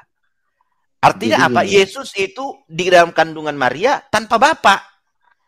Gini Berarti ya. kalau dia tanpa bapak, berarti kalau di dalam kehidupan manusia, berarti anak di luar ini dong, pernikahan zina ya. Maka ayat itu menjelaskan Yesus itu bukan datang dari perzinahan, bukan datang dari perselingkuhan, atau bukan datang dari yang jelek, tetapi Yesus itu datang dari kuasa Tuhan. Nah itu loh, kuasa Allah. Jadi kan maksudnya Bang gini, Bang, berarti Yesus itu berarti firman Allah, kan benar kan, Bang, firman Allah yang menjadi manusia gitu, Bang. Iya, Betul. karena Yesus itu ada tanpa persetubuhan antara perempuan dengan laki-laki. Maka dia ada karena firman. Iya, enggak gitu, Bang. Ibaratnya kalau Yesus itu ada firman Allah, kenapa enggak bisa jadi Tuhan, Bang? Loh, ya nggak bisa lah. Karena kenapa, Tuhan Bang? itu, akulah Tuhan Allahmu, seru Tuhan kita, tidak boleh ada Allah lain selain aku. Itu perintahnya. Jadi gini, oke. Jadi seperti apapun yang ada, yang terjadi di dunia ini, tidak akan ada Tuhan lain selain Bapa itu tadi. Jadi saya bisa. Tapi Bang, kata-kata Yesaya pun kan firman yang kukeluarkan akan nggak akan balik dengan sia-sia, Bang. Jadi kan Yesus kan udah kembali nih, Bang, menjadi firman Allah kan, Bang. Nah, jadi menurut Abang itu Yesus itu Tuhan bukan, Bang? Oh enggak. Saya kan katakan tadi. Oke. Tetapi jadi sama dengan Allah, Bang. Yesus Tuhan itu berdasarkan pengajaran. Berdasarkan pengajaran. Bentar. Tetapi kalau kita mau mengenal Yesus itu, maka mulailah ketika Yesus berada di dalam kandungan Maria. Makanya saya selalu bertanya kepada teman-teman apologet Kristen, Yesus itu ada pada saat kapan? Mereka mengatakan pada saat sebelum dia lahir juga di dunia sudah ada. Loh, salah saya katakan. Yesus ada setelah dia diberikan namanya Yesus. Pada saat kapan dia bernama Yesus? Ketika berada di kandungan Maria. Sebelum dia di kandungan Maria, kalau ada teman-teman mengatakan Yesus sudah ada, namanya siapa? Betul, Bang, betul. Sebelumnya dia nggak bernama Yesus, dia itu firman Allah. Ketika menjadi manusia baru bernama Yesus. Nah, firman ini apakah sudah ada nama? Sebutannya memang firman Allah, Bang, nggak pakai nama. Dia dipakai nama karena dia menjadi manusia, Bang. Berfirmanlah Allah, jadilah terang, lalu terang itu jadi. Apakah Yesus yang menjadi terang? Enggak, Bang, enggak, bukan gitu, Bang, maksudku, Bang. Kan Yesus itu firman Allah, Bang. Kan firman itu kan banyak, menurut abang apa firman itu bang? Itu kan suara perkataan kan bang. Juga. Sebentar ya. Firman Oke, itu silakan, begini. Firman Sebentar. itu begini. Firman itu kalau menurut pemahaman saya, firman itu bukan sebatas perkataan Allah. Tetapi firman itu adalah kehendak Allah. Betul. Sebentar aja. Nih, kehendak, keinginan. Jadi apa? Allah itu tidak perlu bicara ketika Allah berkehendak. Jadi. Allah berkehendak. Hancur gunung itu. Hancur. Allah berkehendak. Datang angin ribut. Jadi datang. Jadi ketika Allah berkehendak, maka itu adalah menjadi firman. Karena keluar dari Allah. Tapi bang nggak ada bang di Alkitab bang bahwa Tuhan Allah nggak ada maksudnya itu Allah nggak berfirman maka jadi itu nggak ada bang kalau di Alkitab ya tauku. Nah jadi begini, semuanya kalau Allah berfirman bang. Nah kenapa dikatakan Allah berfirman? Itu menunjukkan itu terjadi dari kehendak Allah. Karena kalau tidak diceritakan Allah, dituliskan atau dikatakan Allah berfirman, maka itu tidak bersumber dari Allah. Tetapi karena dia bersumber dari Allah, maka dikatakan Allah berfirman. Berfirmanlah Allah. Proses terjadinya itu tadi berasal dari Allah. Oke, biar saya selesaikan sebentar ya juga. Kamu diam dulu sebentar. Kamu diam dulu. Jadi gini, Bang. Jadi Bang Bobson ini bukan orang Kristen. Ya, saya dari pengajarannya dia ini saksi Yehova. Kalau dia bukan, enggak, abang jangan marah dulu ya. Nanti dimarahin sama pendetaku, abang bang. Iya. Aku masih terdaftar di AKBP Damai, Resort Damai. Betul. Abang memang terdaftar di AKBP itu betul, saya percaya. Tetapi pengajaran abang ini bukan pengajaran Kristen ini. Ini bukan Kristen, Bang. Emang jadi, kalau Kristen yang gimana? Kristen itu seperti ini. Kan tadi saya tanya sama abang. Apakah kalau Yesus tidak ada, apakah Bapak bisa menciptakan langit dan bumi? Bisa. Abang bilang bisa. Itu salah. Kenapa? Itu salah. Karena kalau Yesus diam, misalnya dia tidak mentaati Bapa, maka Bapa pun tidak bisa berbuat apa-apa. Sebaliknya juga begitu. Bentar. Inilah konsep ketuhanan yang benar. Jadi, kenapa Yesus bisa bergelar Tuhan? Karena itu. Karena mahalnya di situ. Kalau seandainya Bapa bisa menjadikan bumi ini tanpa firman, maka Yesus bukan Tuhan. Oh, berarti menurut Bang Luga, firman itu alat atau sarana yang digunakan Bapa untuk menciptakan, begitu ya? Kalau sarana bisa diganti, misalnya sapu nih. Sapu. Iya, alat. Saya bisa menciptakan sapu. Tapi kalau sudah bagian dari saya, contoh misalnya, apakah saya bisa melihat kalau nggak ada bola mata saya nggak bisa ngapa-ngapain lagi. Nah, berarti alat Yesus. Kan? Alat. Bukan alat. Bagian. Contoh misalnya. Bagian. Gini, berarti bagian dari Allah yang menciptakan gitu. Betul. Contoh misalnya nih. Oke, saya pahami. Saya ikutin. Bagian dari Allah yang menciptakan. Ya, perkataan saya bukan alat, tapi bagian dari saya yang bisa melakukannya. Gitu. Jadi pada waktu bentar, Bang. Jangan sampai ke situ dulu. Berarti bagian dari Bang Luga yang untuk menciptakan, begitu ya. Nah, kalau itu tanpa kehendak dari Bang Luga, bisa nggak dia menciptakan? Tidak bisa. Tapi kalau misalnya firman itu juga tidak mengikuti kehendak dari sang pencipta itu, tidak bisa juga. Nah, mungkinkah bagian dari Bang Luga tidak mengikuti atau tidak menjalankan kehendak Bang Luga? Bisa aja. Bisa. Tapi saya akan hancur. Bisa. Bisa. Contoh misalnya berarti itu bukan bagian dari Bang Luga. Loh. Kalau bagian dari Bang Luga, dia akan mengikuti apa kehendak Bang Luga. Itulah bagian dari Bang Luga. Bisa. Misalnya gini. Saya berkehendak pengen bangun. Ya, tapi badannya nggak mau bangun. Nggak mau. Bisa aja. Berarti sakit dong Bang Luga. Nah iya, makanya kan jadi rusak. Makanya. Nah berarti bagian tubuhnya itu sedang rusak, sedang tidak baik, kan begitu? Makanya kan saya bilang, kalau seandainya Yesus tidak mau mengikuti Bapa, apakah Bapa bisa menciptakan langit dan bumi? Bisa. Nggak bisa. Oh, kenapa nggak bisa? Karena yang punya kehendak ini adalah pemilik dari bagian dia itu tadi. Hidup ini nggak cuma butuh kehendak, Pak. Kalau cuma jadi begini Bang Luga. Bang Luga pernah lihat nggak teman saudara-saudara kita yang tidak punya tangan. Dia tidak punya bagian tubuh untuk memegang. Tangan untuk itu tubuh. makan. Iya, Beda tangan sama bagian roh. ya. Roh. Nah, tadi ini katanya Yesus itu yang bagian dari Allah yang menciptakan. Nih, Yesus itu kan firman. Firman itu kan satu dengan roh. Seandainya rohnya Bang Bobson tidak ada, dicabut rohnya, mati. Apakah Bang Bobson bisa berkehendak? Loh, Nggak jangan bisa. disamakan seperti itu. Allah Iya, itu bukan seperti roh manusia. Nggak bisa gitu, Bang Luga. Nah, roh jadi Allah gini. itu bukan seperti roh manusia. Itu salah tuh. Salah. Loh. Jadi gini. Jadi memang ajaran seperti ini, maaf nih ya, bukan ajaran Kristen. Bukan ajaran apologet seperti saya dan apologet-apologetnya lain. Ini udah ajaran baru lagi nih. Karena enggak lah. Enggak, Bang Luga, saya bukan mengajarkan ajaran baru, jangan itu. Nanti dikirain saya lagi pengajar-pengajar yang baru lagi. saya itu bukan pengajar yang baru, Bang Luga. Saya nggak ada ngajarin siapapun. Jadi kita karena dialog ya. Saya nggak ada buka sekte. Bang mendampingi sebagai pengacara nanti kan. Jadi, kalau itu nggak bisa, karena semua orang butuh pengacara kan. Gimana mau bisa abang jadi pengacara hebat? Abang aja kenal Tuhan aja kurang mantap gitu loh.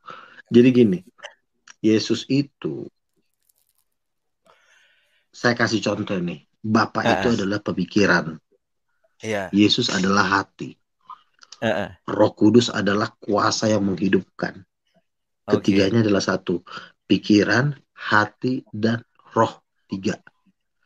Kalau Bapak berkehendak pikiran, ini Bapak nih pikiran. Misalnya Bapak bilang ambil, tapi hatinya nggak mau. Pikiran ini pun nggak berfungsi, nggak ada gunanya. Jangan diumpamakan ke manusia, Bang Luga. Bapak itu, Allah itu tidak seperti manusia. Ya, oke. Bantahnya nanti. Gitu. Jadi begini, itulah. Terkait penjelasan Bang Luga itu, aku mau tanya begini. Itu Bunda Maria sama seperti kita atau tidak? Bunda Maria nggak ada bedanya dengan saya. Oke. Bunda Maria menganggap Yesus itu Tuhan atau percaya Yesus itu Tuhan atau tidak? Percaya. Hah? Iya. Di mana itu ada di Alkitab? Lo kan dikatakan gini. Engkau akan mengandung seorang anak dan akan disebut kudus anak Allah. Kuasa Roh Kudus yang akan turun atas. Jangan ditambahi. Jangan ditambahi, Bang. Ada ayatnya itu. Engkau akan mengandung, betul. Dan anak di kandungan anak Allah adalah dari Roh Kudus. Kan? Ya, dari Roh Kudus. Nggak ada anak Allah dibilang. Dari Roh Kudus. Berilah namanya Yesus. Nggak ada anak Allah sih gimana? Nggak ada itu, Bang. Matius itu nggak ada dikatakan anak Allah. Tetapi ketika Yohanes membaptis Yesus. Nih. Saya bacain ya. Ia akan menjadi besar dan akan disebut anak Allah yang maha tinggi. Itu di mana? Lukas 1. Lukas 1, bukan pada saat Maria mengandung kan? Iya, maksud kita kan tadi ketika malaikat datang menemui Yusuf. Ketika Yusuf ingin menceraikan Maria, lalu dia mengatakan, jangan ceraikan Maria, anak di dalam kandungannya itu dari Roh Kudus. Berilah dia nama Yesus. Makanya saya katakan Yesus itu ada pada saat di kandungan Bunda Maria. Karena di situ dia punya nama Yesus. Sebelum dia rohnya.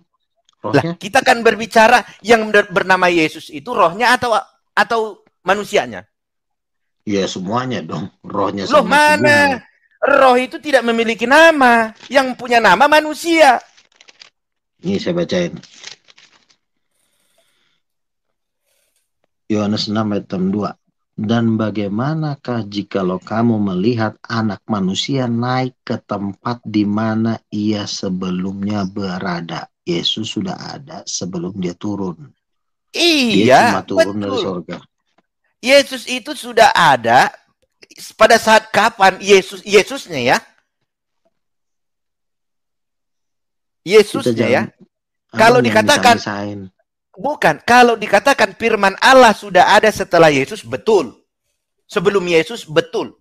Tetapi kalau dikatakan Yesus ada sebelum di kandungan Maria, itu keliru. Tetapi kalau dikatakan firman sudah ada sebelum Yesus lahir, benar. Kita harus bisa melihat yang dikatakan Yesus adalah bayi yang di kandungan Maria. Itulah Yesus. Nggak bisa Yesus kok jadi bayi sih. Semuanya Yesus lah firman. Jadi gini aja. Loh, kan saya kan mengikuti apa yang ada tertulis. Iya tertulis, tapi abang salah menafsirkan. Jadi gini, bentar gantian ngomong. Karena begini, seharusnya kalau memang yang ditunjuk itu adalah tentang ketuhanan Yesus, harusnya di dalam Alkitab itu, aku adalah Bapa. Tetapi Yesus mengatakan apa? Aku dan Bapa adalah satu. Kalau Yesus itu adalah Allah, aku adalah Allah. Aku adalah Bapa. Harusnya begitu dong. Tapi kenapa ada aku dan? Aku dan. Tanpa anak. Kan kembali lagi saya tanya lagi. Tanpa anak. Seandainya anak ini tidak mau mengikuti perintah Bapa. Apakah Bapa bisa jadi Tuhan? Nggak bisa. Karena apa? Sebab Allah yang mengutus. Kalau diutus itu nggak bisa membelot. Nggak bisa kayak kita. Udah dikasih amanah malah korupsi. Nggak bisa begitu kalau yang diutus Allah. Gini misalnya nih, supaya kita tahu siapa Lihat Nabi Yunus. Lihat Nabi Yunus. Ketika Nabi Yunus diutus, dia membelot, dimakan sama ikan kan? Ya seandainya nggak bisa Yesus membelot. Yesus membelot nih sama Bapa nih. Nggak bisa. Karena apa? Yesus diutus bukan untuk membelot. Seandainya tidak bisa kita berandai-andai. Karena apa? Yesus itu utusan Allah. Berarti kita ini siapa berandai-andai tentang utusan Allah? Gini. Seandainya Yesus tidak mau Bang Luga. Kok jadi nggak bisa? Nggak bisa, Bang Luga. Nggak bisa. Pertanyaan itu tidak akan mungkin terjadi, makanya tidak bisa dijawab. Saya yang bertanya, bukan Yesus yang bertanya. Kan suka-suka saya. Iya, tetapi terserah Bang Luga bertanya. Seandainya saya jawab, tidak ada jawabannya karena Yesus tidak membelot karena Yesus diutus bukan untuk membelot. Nah, itu jawabannya. Nah, jadi jelas dengan pertanyaan itu Anda udah kalah. Ya? Loh, dengan jawaban itu pertanyaan Anda sudah tidak diakui oleh siapapun. Bagaimana mungkin menanyakan yang tidak terjadi? Coba Bang Luga bertanya tentang apa yang tidak terjadi. Apa yang bisa dijawab? Pertanyaan itu kan bukan untuk membatalkan Tuhan, tapi kan bentar dulu, diam dulu, jangan dipotong-potong. Gini, pertanyaan itu kan hanya untuk menunjukkan bahwa berandai. Bang Luga kan berandai kan? Iya, bisa jadi seorang berandai itu bisa. Misalnya gini, apakah Tuhan bisa jadi? Nih, saya kasih contoh nih. Apakah Bapa bisa menjadi Tuhan kalau saya tidak mengakui dia? Oh, tetap. Nah, kalau itu aja Anda bisa berandai-andai kan? Nah, sekarang itu bukan berandai. Itu apakah bisa? Nah, beda dengan berandai. Berandai ini begini Bang Luga. Si Bobson itu kulitnya hitam. Seandainya si Bobson kulit putih, itu ya. Berarti pertanyaan Bang Luga itu berbeda dari fakta, berbeda dari kenyataan. Sekarang saya tanya, apakah Allah Bapa bisa menjadikan langit dan bumi tanpa Yesus? Bisa. Salah, udah. Bisa, udah tercipta kok tanpa Yesus. Udah keok. Udah kalah udah. Oh. Kalah udah. Jadi ya, kalau itu tergantung Bang Luga karena saya juga nggak mencari kalah menang. Saya kan hanya menjawab. Gitu. Kalau kita cari kalah menang bukan di sini di pilkada. Iya,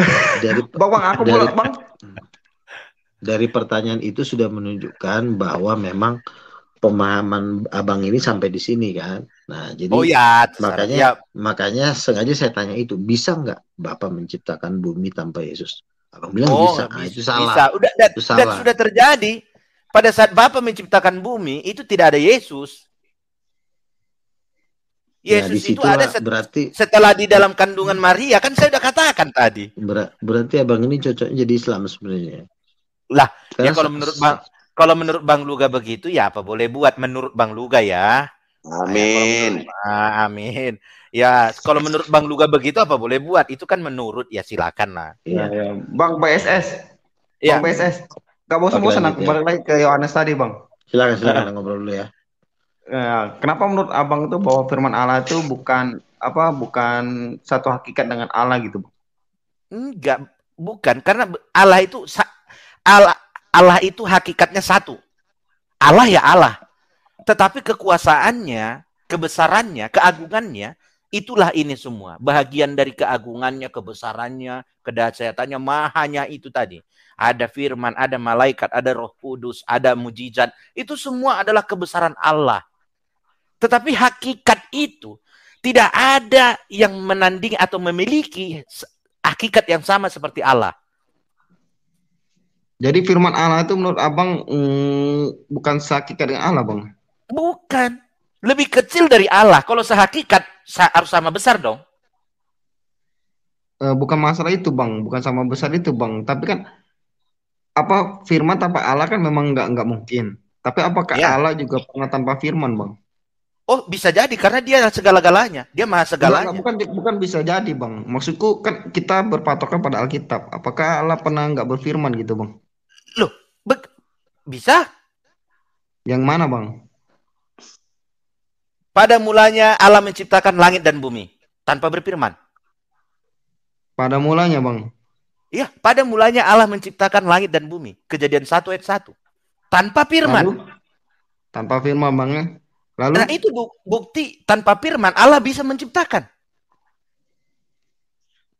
Lalu gini, Bang, maksudku. Berarti firman itu apakah diciptakan, Bang? Jadi, Bang? Firman itu tidak diciptakan. Firman itu ada dalam diri Allah itu. Ada dalam diri Allah, Bang. Apakah itu bisa jadi bahwa itu ada Allah, Bang? Kan itu ada dalam diri Allah, Bang. Contoh, ya. Di dalam diri saya ini ada tangan. Apakah tangan ini bisa dikatakan Bobson? Enggak, tangan itu kan enggak dalam diri Abang. Kan di luar itu, Bang. Ini kan bagian dari diri dong. Contoh suara jantung. Abang, yang gampangnya suara aja lah, Bang. Suara Abang lah. Jadi begini, banyak orang, ya menurut saya ya, banyak orang terjebak dengan firman ini seolah-olah firman ini suara. Jadi firman itu apa, Bang? Kehendak. Jadi ketika Musa ngobrol dengan Tuhan itu firman atau bukan, Bang? Itu kehendak yang disampaikan melalui suara. Jadi suara bukan, Bang, itu firman itu, Bang? Bukan, firman itu bukan suara. Firman itu bisa berbentuk suara. Bisa berbentuk suara. Tapi, Bang, selama iya, karena kehendaknya. Berfirmanlah Allah, jadilah terang, lalu terang itu jadi. Bang Boson, sorry ya, aku keluar dulu ya, mohon maaf nih, makasih semuanya ya, selamat malam. Siap Bang Luga. Ya, nanti kita bisa lanjut ya Bang ya. siap Bang Luga. Ya Bang. Ya. Udah kalah Bang Luga tadi mengaku itu. Enggak sih, enggak cari menang kalah, cuman kan pemahaman itu kan perlu di sharing kan, gimana bisa mendapatkan pemahaman itu, gimana aku dan pemahamanku kan aku juga penasaran gitu loh. Kan ya, apalagi sebenarnya Bang Bob itu sudah benar bahwasannya firman itu bukan suara bukan perkataan. Karena begini, sebentar Pak, karena begini, coba kita baca tentang Abraham. Pada saat itu Allah menunjukkan dirinya seperti manusia ya, menampakkan diri melalui wujud manusia. Lalu Allah itu datang bicara kepada Abraham. Di situ bukan dikatakan Allah berfirman kepada Abraham. Berarti firman itu bukan semua tentang bicara, tentang suara, tentang perkataan. Tidak. Tetapi di mana ada kehendak Allah, di situ ada firman Allah. Jadi Bang, jadi ibaratnya suara itu bukan firman, Bang. Suara yang mana dulu? Ya suara dari perkataan Allah lah, Bang. Perkataan Allah itu menjadi firman karena itu kehendak Allah yang disampaikan melalui firman. Melalui suara, melalui bahasa. Iya, enggak. Jadi biar enggak muter-muter gini, Bang. Jadi kan suara itu kan apakah itu bisa disebut firman juga, Bang? Itu aja, Bang. Suara itu adalah firman Allah, tetapi firman Allah bukan suara saja. Iya, tapi kan abang sepakat kan suara itu ada firman Allah juga kan? Iya, tetapi firman Ya Allah udah, bukan Bang. suara saja ya. Bukan Ya, suara ya, saja. oke Bang. Jadi kan kembali lagi Ah, kepada Yohanes tadi Bang. Misalnya itu tuh apa suara Allah itu kan adalah Allah itu sendiri Bang. Berarti benar dong Yesus itu Tuhan Bang. oh enggak, bukan. Jadi yang kehendak Allah itu bukan berarti Allah. Tetapi di situ ditunjukkan kehendak Allah itu bersumber dari Allah. Berarti Yohanes 1 ayat 1 tuh salah dong Bang. Itu sudah benar. Memahaminya yang keliru. Tapi Menurut Bang ada saya. kata-kata ini. Iya kata-kata ini Bang. Firman itu adalah Allah Bang. Iya, apakah Allah itu adalah firman? Allah itu bukan firman Bang. Allah itu roh. Tapi kan dia bilang firman itu adalah Allah Bang. Berarti firman itu menunjukkan bagian dari Allah. Iya, memang kalau antara Allah, firman ya makanya kalau antara firman dengan dengar, kalau Allah firman itu satu hakikat dengan Allah, maka ketika firman adalah Allah, maka Allah adalah firman. Itu kalau satu hakikat. Enggak, Bang. Kan Bobson adalah manusia. Manusia adalah Bobson. Satu hakikat. Enggak, kan? Bang. Bukan, Bang. Maksudnya itu satu hakikat itu bahwa firman itu berasal dari dalam diri Allah itu sendiri, Bang. Betul, kalau itu betul. Lantas, ketika bersumber dari diri Allah, maka yang bersumber dari diri Allah itu menjadi Tuhan? Iya, Bang. Kan itu kan Allah, Bang. Manusia bersumber dari diri Allah atau bukan? Dari tanah, Bang. Itu berarti kita ini tercipta karena tanah, begitu? Awalnya dari tanah. Kita ini bukan diciptakan, Bang. Kita ini keturunan dari manusia yang diciptakan dari tanah, Bang. Iya, tanah itu bisa menjadi manusia dengan begitunya saja atau karena apa? Ya, karena diciptakan Tuhan dari tanah. Dari tanah. Berarti keinginan, kehendak manusia itu tercipta dari tanah itu datang dari siapa? Tuhan nyiptain, Bang. Berarti kalau tidak ada Tuhan, tanah itu tidak bisa menjadi manusia, kan? Iya, tapi kan bukan berasal dari Tuhan, Bang, tanah itu. Bukan dari dalam diri Tuhan maksud saya. Bukan dari dalam diri Tuhan kan tanah itu, Bang. Eksternal kan maksudku, Bang. Loh, Tuhan terlebih dahulu menciptakan tanah kan? Maka dari ciptaannya itu diciptakanlah manusia. Iya, tapi kan kita kembali lagi tadi kan bahwa firman itu menjadi Allah. Kenapa? Karena kan firman itu berasal dari dalam diri Allah. Abang bilang kan manusia juga dari dalam Allah kan, maksud Abang kan keluar dari Allah. Jadi iya begini ya. Ketika kita membaca Yohanes itu, ya, lalu karena itu bersumber dari diri Allah, maka terang, langit, bumi dan segala isinya itu bukan bersumber dari Allah?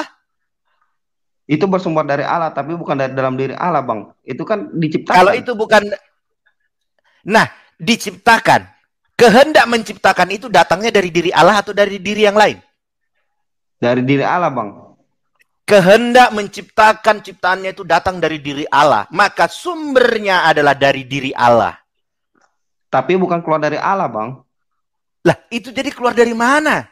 Enggak, gini, Bang. Maksudnya kehendak itu kan datang dari diri Allah. Keluar dari diri Allah kehendak itu. Enggak. Gini, Bang. Maksudku, Bang. Kan kita kan kembali lagi lah. Ibaratnya itu kan. Tadi kan bahwa firman Allah itu ada dalam diri Allah, Bang. Iya kan? Iya. Yang terang itu kan apakah dari dalam diri Allah, Bang? Dari diri Allah, karena Allah yang berkehendak menciptakan itu. Jadi terang itu dulu enggak, Bang. Jadi terang itu di dalam diri Allah gitu, Bang. Iya. Manusia itu dalam diri bumi itu dalam diri Allah maksud Abang. Iya, datangnya dari diri Allah semua itu. Karena diciptakan bukan. Itu datang dari itu. Cuman maksudku apakah berasal dari dalam diri, Bang? Kan sama seperti firman kan dari dalam Allah, Bang. Nah, apakah maksud Abang itu bumi itu juga dalam diri Allah? Kalau begitu ceritanya, apakah Yesus itu langsung datang dari diri Allah? Iya, Bang, melalui perantara Maria. Nah, bumi melalui perantara ciptaan. Nah? Iya, perantara ciptaan. Contoh manusia datang dari kehendak Allah, diciptakan melalui tanah. Perantara tanah. Berarti apa? Melalui proses kan? Bukan, Yesus Bang. Yesus lahir ke dunia. Enggak, Bang. penciptaan itu bukan perantara, Bang. Penciptaan itu dari nggak ada jadi ada. Itu penciptaan, Bang, bukan perantara. Perantara itu melalui sesuatu, Bang. Sekarang begini, Yesus menjadi manusia, apakah itu langsung jadi manusia atau melalui proses? Melalui proses, Bang. Berarti sama kayak ciptaan yang lain, kan? Enggak, Yesus bukan ciptaan, Bang. Gimana Yesus diciptakan, Bang? Loh, Yesus itu manusia apa bukan? Yesus itu manusia. Nah, kalau dia manusia, mungkinkah ada manusia tapi dia bukan ciptaan Allah? Jangan begitu loh. Jangan kalian bilang Yesus yang manusia itu bukan ciptaan Allah. Lah itu ciptaan siapa? Enggak, Bang. Gini, Bang. Sedikit loh, biar saya tengahin dulu. Si Yuga maksudnya karena Yesus itu berasal dari Yohanes 1 ayat 1 tadi, bahwasannya firman telah menjadi manusia, itu satu. Nah, kalau menurut Pak Bob, bahwasannya Tuhan itu berfirman dulu, baru terjadilah apa yang dikehendaki. Sebenarnya bukan begitu. Bukan begitu. Kalau saya begini. Enggak, kita tarik dari Kejadian 1 ayat 1 tadi, bahwasannya begini. Saya mau Tuhan berfirman gini. Jadilah terang, makanya jadilah matahari. Jadi itu begini, persamaannya. Banyak orang melihat ketika berfirmanlah Allah, jadilah terang, menganggap ketika Allah bicara baru jadi. Padahal firmannya itu yang jadi matahari. Padahal bukan perkataannya yang jadi terang, kehendaknya dia. Kehendaknya, kalau Allah tidak berkehendak, tidak akan ada yang jadi di dunia ini. Apakah ada sesuatu terjadi di dunia ini tanpa kehendak Allah? Tidak ada. Tetapi Allah dalam menunjukkan, melakukan kehendaknya itu dengan perkataan, dengan mujizat. Iya. Tapi sumber segala sesuatunya yang ada di dunia ini adalah kehendak Allah. Makanya dikatakan, jadilah kehendakmu di bumi seperti di sorga. Yang jadi itu kehendaknya, bukan perkataannya. Kehendaknya yang jadi. Tetapi kehendaknya ini melalui perkataan, kehendaknya ini melalui mujizat, kehendaknya ini melalui berbagai macam cara. Begitu loh. Jadi jangan ketika melihat firman itu seolah-olah suara, perkataan. Tidak. Makna firman itu luas. Makna firman itu adalah, jadilah kehendakmu di bumi seperti di surga. Itulah sumber dari segala sesuatu yang ada di dunia ini. Kehendak Allah. Jika Allah tidak berkehendak, maka tidak akan ada yang jadi di dunia ini. Begitu juga Yesus tidak lahir ke dunia karena bukan Allah yang berkehendak. Kehendak Allah itu adalah firman. Melalui firmanlah kehendak itu terjadi.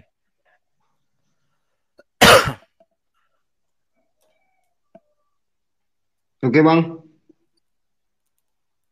Jadi, Bang, masih sampai mana tadi aku ngomongnya? Nggak gini lah, Bang. Kan pemahaman kita memang ini sharing aja sih, nggak cari itu. Siap. Ya, kan penasaran aja, Bang. Karena kan Yohanes 1 ayat 1 tuh perasaanku sudah jelas tulisannya kan bahwa firman Allah itu adalah Allah. Tapi kan Abang bilang firman Allah itu adalah kehendak. Iya. Saya memahaminya itu karena apa? Ayat itu ditujukan untuk apa? Jadi makanya kita membaca Alkitab itu juga, ketika ada satu ayat, kita harus memahami ayat itu untuk apa ya? Apakah ayat itu untuk menuhankan Yesus? Tidak. Kalau ayat itu menuhankan Yesus, maka ayat itu bertentangan dengan ketika Yohanes mengatakan, maka terbukalah langit dan terdengarlah suara. Dialah Bang, anak yang kukasihi. Iya, Bang. Bantu saya dulu, Bang. Definisi kehendak itu gimana, Bang, maksud Abang? Keinginan, kehendak. Keinginan, Bang. Apakah bisa terjadi, Bang, keinginan itu kalau nggak dilakuin atau gimana gitu, Bang? Cuman ingin itu, ibaratnya ini gini ya, ibaratnya misal aku nih dalam hati, aku ingin mobil, langsung tiba-tiba depanku ada mobil gitu, Bang ya. Oh, bagi gitu Tuhan maksud Allah. Bagi Allah itu terjadi. Kenapa tidak? Jangan kita batasi. Apa yang tidak mungkin? Makanya dikatakan Allah berkehendak jadi. Tapi butuh proses ya, Bang. Iya, prosesnya seperti apa? Di proses itulah Allah memperkenalkan dirinya kepada manusia. Melalui proses-proses untuk menjadikan kehendaknya ini tadilah Allah memperkenalkan dirinya. Melalui firman, Bang ya?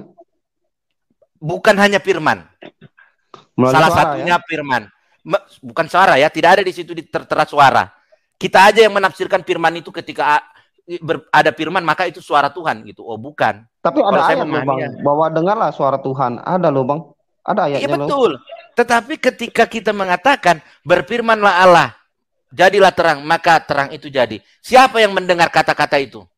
Kenapa kok bisa ada tertulis di Alkitab? Kalau kita membawa pikiran kita seolah-olah ketika ada firman ada suara. Ayo, siapa yang mendengar suara itu? Jadilah terang gitu. Pada saat nggak ada kan? Berarti ayat itu menunjukkan apa?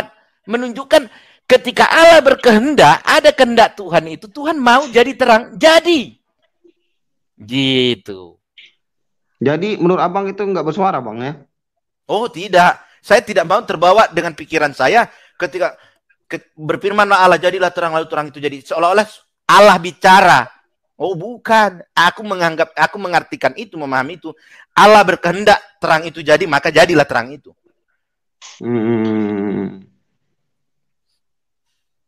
Tapi Bang, Abang punya Alkitab kan, Bang? Ada Alkitab. Bukalah Bang Kejadian 1 ayat 3 itu, Bang. Coba baca, Bang. Kejadian 1, bentar ya. Ayat 3.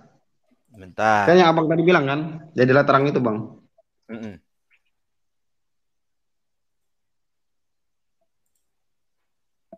Kejadian 1 ayat 3. Berfirmanlah Allah, jadilah terang, lalu terang itu jadi. Ya. Nah, Bang, yang mau kutanyakan di situ kok ada tanda baca gitu, Bang. Jadilah terang itu, Bang. Itu penulisan, bukan berarti itu menunjukkan Allah bicara. Jadi penunjukan apa, Bang, itu, Bang? Bahwa itu bersumber langsung tanpa perantara.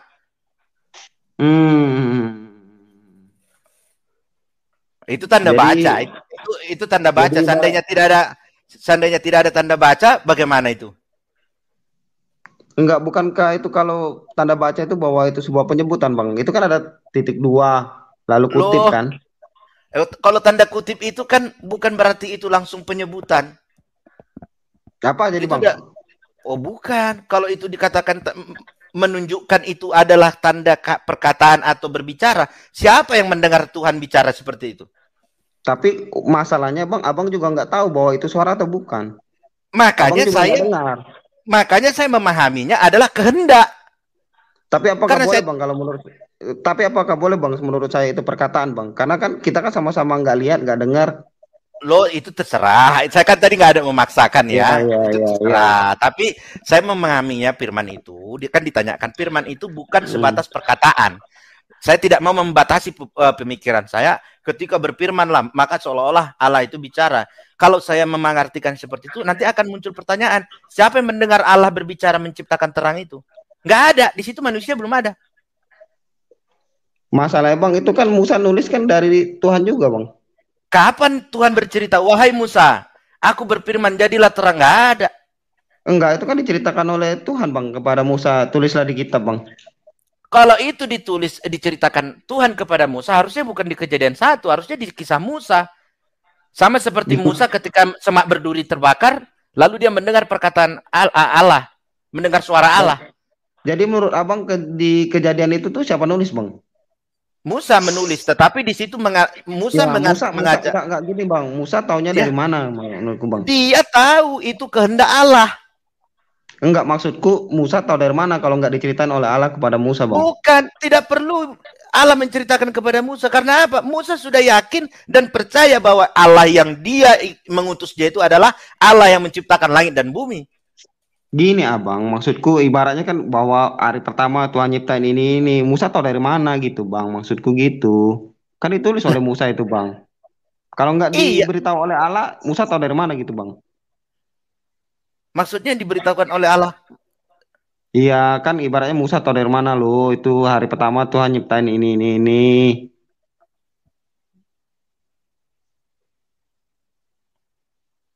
Halo? Iya. Saya jadi bingung sendiri sama pertanyaannya. Nggak nangkap. Ya kan gini kata abang kan bahwa aku juga lupa tadi.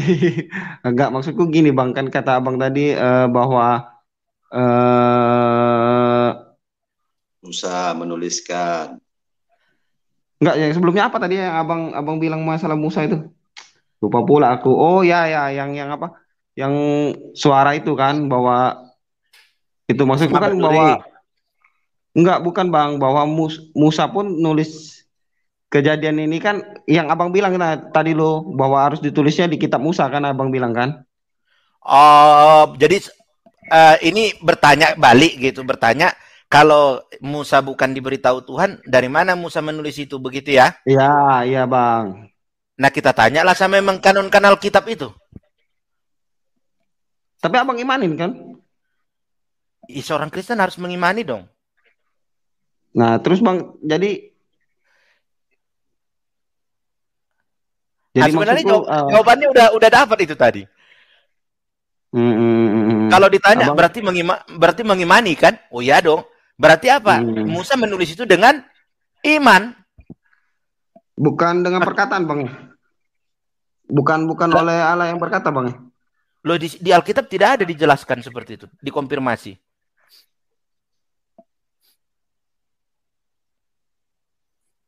Itu bang, Keluaran 17 ayat 14 menurut abang gimana bang? Keluaran 17 ayat 14 bang.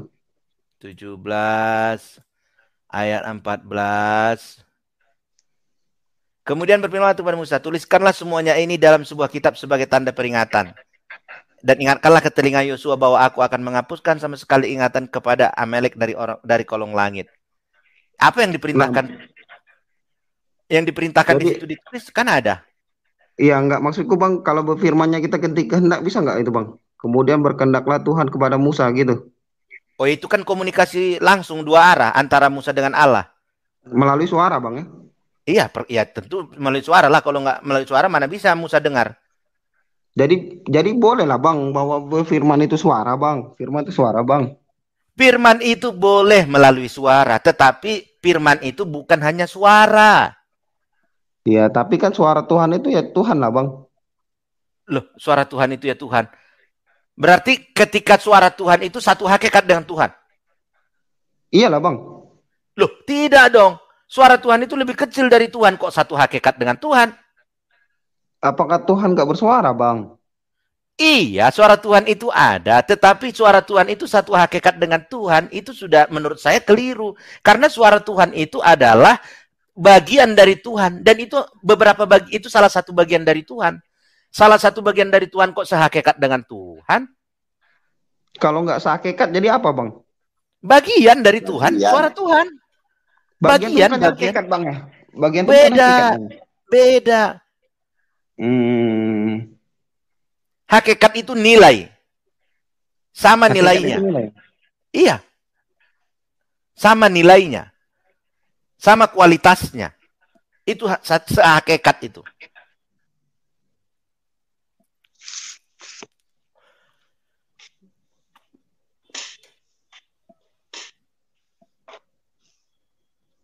Apalagi juga. Tuh. Ya, jadi menurut abang bahwa menurut Yohanes 1 ayat 1 itu Yesus bukan Tuhan bang ya? Bukan. Kalau memang menunjukkan Yesus Tuhan, ngapain muluk-muluk? Yesus adalah Tuhan, selesai, tulis seperti itu aja. Ngapain firman adalah ini, firman ada itu. Kenapa harus nulis gitu bang? Ya karena menunjukkan asal Yesus itu dari mana. Yesus itu bukan dari pernikahan, anak di luar nikah, enggak. Iya, enggak. Kenapa harus ada tulisan itu bang, baru abang percaya? Bukan saya baru harus percaya dengan ada tulisan itu. Saya kan menjawab. Kalau memang ayat itu mau mengatakan Yesus Tuhan, kenapa tidak dituliskan aja langsung Yesus itu adalah Tuhan? Selesai. Itu nggak ada urusan kepercayaan saya ya, tidak. Tapi menurut abang bahwa apakah selain Tuhan bisa ngampunin dosa bang? Bisa. Selain Tuhan bisa ngampunin dosa bang? Bisa. Siapa bang? Manusia. Mengampuni dosa bang, mengampuni dosa iya. bang. Iya, kita kan manusia berdoa. Kan, itu kan dosa sama kan, ya menebus dosa lah bang. Aku bilang menebus dosa lah, bukan mengampuni, menebus lah bang. Nah, kalau menebus Ya Bapa, Allah. Jadi kalau Yesus menebus dosa itu Bang, Tuhan bukan? Enggak, enggak ada Yesus menebus dosa. Kapan Yesus menebus dosa? Bukannya dia bilang kalau dia tuh mati untuk menjadi penebusan, Bang? Yesus mati untuk menebus dosa siapa? Dosa banyak orang, Bang. Berarti dosa orang-orang yang menyalibkan dia juga ditebus sama Yesus. Ditebus Abang, yang percaya bagi dia lah, yang percaya sama dia lah. Yang percaya kan? Iya. Berarti yang percaya ditebus, yang tidak percaya tidak ditebus. Berarti itu sudah percaya Tuhan, Bang. Adil. Nah, berarti bukan masalah maha adil. Terus itu telah keadilan Tuhan. Gini, Bang, kalau Abang nggak menyembah Tuhan, apakah Tuhan ngampunin Abang? Enggak. Maksudnya, kan? Itulah keadilan Tuhan. Bahwa kalau kita ada gini aja, Bang, bahwa Yesus bilang bahwa dia itu untuk penebusan orang banyak, Bang. Jadi gimana menurut Abang? Oh, Yesus mengatakan, dia tidak ada mengatakan dia menebus dosa orang banyak. Ada, Bang. Kapan nih? Markus 10 ayat 45, Bang. Markus 10 ayat 45. Markus 10 ayat 45. Oke. Bentar. Karena anak manusia juga datang untuk dilayani. Melainkan bukan untuk dilayani. Melainkan untuk melayani dan untuk memberikannya menjadi tebusan. Menjadi tebusan. Memberikan apa, Bang? Memberikan nyawanya. Menjadi tebusan. Dia bukan menebus. Iya. Dia bukan menebus, dia menjadi tebusan. Iya, Bang. Maksudku, Bang, dia pakai nyawa dia kan? Iya, tapi dia bukan menebus, dia menjadi tebusan. Dia menjadi tebusan. Jadi maksud Abang kalau dia tuh manusia biasa cuma jadi tebusan gitu, Bang? Iya. Memang Allah mengkehendaki itu. Bahwa manusia menjadi tebusan bagi dosa orang lain gitu, Bang? Ya itu Allah mengatakan karena begitu besar kasih Allah kepada dunia ini sehingga dia mengaruniakan anaknya yang tunggal agar orang yang percaya kepada tidak binasa melainkan peroleh hidup yang kekal. Itu. Jadi gini, Bang, gimana caranya, Bang, ya? Manusia biasa yang menurut Abang kan manusia biasa kan bisa jadi tebusan buat dosa orang lain, Bang. Gimana itu ceritanya, Bang, itu? Aku nggak ngerti. Justru kalau dia bukan manusia dia nggak bisa disalib. Iya, apakah manusia biasa toh bisa, Bang, jadi tebusan gitu, Bang, maksudku. Lah kalau Allah mengkehendaki itu, ingat nggak kejadian Abraham disuruh menyembelih? Enggak bisa, Bang, kalau kita bilang bukan Allah berkehendak. Iya, betul. Jadi ketika Abraham diminta oleh Allah untuk menyembelih anaknya, itu anaknya manusia biasa loh, tetapi Allah minta itu dipersembahkan. Apakah itu untuk penebusan, Bang? Pertanyaan itu apakah itu untuk penebusan? Bukan kan? Untuk apa? Itu Allah yang berkehendak. Tetapi apa? Manusia biasa pun bisa menjadi tebusan. Iya. Itu kan untuk apa, Bang? Untuk kan menguji imannya Abraham. Nah, apakah Yesus itu untuk apa, Bang? Maksudku, kenapa harus Yesus manusia biasa jadi tebusan? Kan aku ikutin logika Abang. Lah kenapa Yesus jadi tebusan? Nah itu kita mau tanya sama siapa? Tanya sama Allah lah. Enggak, kan aku harus ikutin pemahaman Abang kan bahwa Yesus manusia biasa. Karena menurutku sebagai manusia biasa ya, gimana bisa jadi tebusan gitu, Bang? Justru saya berpikirnya terbalik. Kalau Yesus bukan manusia biasa, dia nggak bisa disalib. Enggak, dia manusia, Bang. Dia manusia. Manusia biasa atau emang ada berapa manusia? Enggak, dia manusia biasa kan, tapi menurut Abang itu bukan Tuhan. Aku juga bilang Yesus itu manusia, tapi Yesus juga Tuhan, Bang. Nah, kan kalau menurutku kan, kalau menurut Abang kan Yesus itu manusia toh. Nah, maksudku manusia toh itu gimana cara bisa jadi tebusan, Bang? Karena dia diutus oleh Allah. Bukan gini, Bang, nggak ada bedanya dia sama manusia-manusia lain yang lah kalau itu, Bang. Loh, kenapa jangan bilang nggak ada bedanya? Yesus itu ada bedanya. Apa? Dengan manusia yang lain. Dia lahir tanpa persetubuhan perempuan dengan laki-laki. Karena itu aja, Bang. Iya, itu bedanya dengan manusia yang lain. Itu aja membuat dia spesial, Bang. Oh iya dong, itu luar biasa loh. Kok itu saja kayak seolah-olah nggak spesial? Enggak, maksud aku itu aja membuat dia spesial, Bang. Bahwa lahir tanpa bapak gitu, Bang. Oh iyalah, itu luar biasa. Nggak ada di dunia ini manusia yang lahir tanpa bapak. Kalau diinjek itu, Bang, sperma, Bang, gimana, Bang? Itu udah cerita lain itu. Injek sperma, berarti dia lahir dari sperma kan? Apakah Yesus lahir dari sperma? Kan ceritanya masalah nggak pakai bapak, Bang. Nggak pakai bapak kan, kata Abang. Itu juga nggak pakai bapak, Bang. Bagaimana orang lahir dari sperma dia nggak punya bapak? Spermanya itu dari mana? Bukan dari bapak, dari sapi gitu. Enggak dari orang kan, teman dia nggak punya bapak. Gimana gitu? Ya itu yang punya sperma itulah bapaknya. Iya, yang punya sperma itulah bapaknya. Oh iya. Ya udah, itulah bapaknya kalau yang injek sperma. Macam mana benar, Bang. Iya, benar, Bang. Ya. Jadi intinya Yesus itu bukan Tuhan, Bang ya. Oh, bukan. Walaupun dia jadi penebus ataupun dia firman Allah yang menjadi manusia itu bukan. Tetapi bukan Yesus itu manusia itu, Yesus itu utusan Tuhan, manusia yang diurapi, yang teristimewa di hadapan Tuhan. Betul. Itu dia. Kalau itu nggak ada yang bisa bantah, ya, nggak ada yang bisa bantah itu. Yesus itu sangat teristimewa dan diurapi, bahkan dia diberikan kewenangan untuk menghakimi orang yang hidup dan yang mati. Tetapi kalau dikatakan hakikatnya Yesus itu manusia. Iya, Bang. Bukan Tuhan ya? Bukan. Cuma diberi kuasa aja untuk menghapus dosa, Bang ya? Iya. Segala yang keluar dari mulutku adalah perkataan Bapa. Segala yang kukerjakan adalah pekerjaan Bapakku. Iya, Bang. Iya, Bang. Bang, terakhir, Bang. Coba Yohanes 1 ayat 27, Bang. Yohanes 1 ayat 27, Bang. Bentar. Yohanes 1 ayat 27 ya.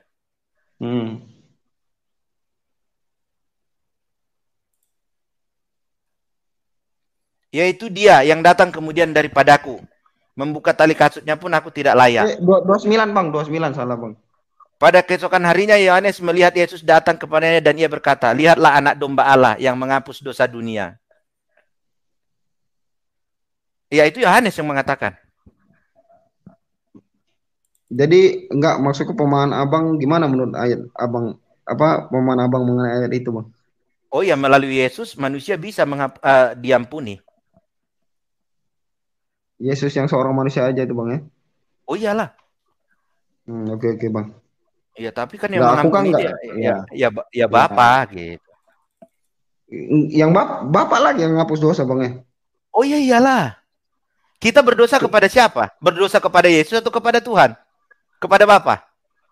Iya. Manusia berdosa kepada Bapa atau kepada Yesus? Kepada Bapa, Bang. Ya, kepada Bapa. Lah, kalau kita berdosa kepada Bapa, maka yang mengampuni kita adalah Bapa. Tapi Bang, baca lagi ayat 1 Yohanes 29 tadi, Bang. Yang menghapus dosa dunia tuh Yesus, Bang, itu tulisannya, Bang.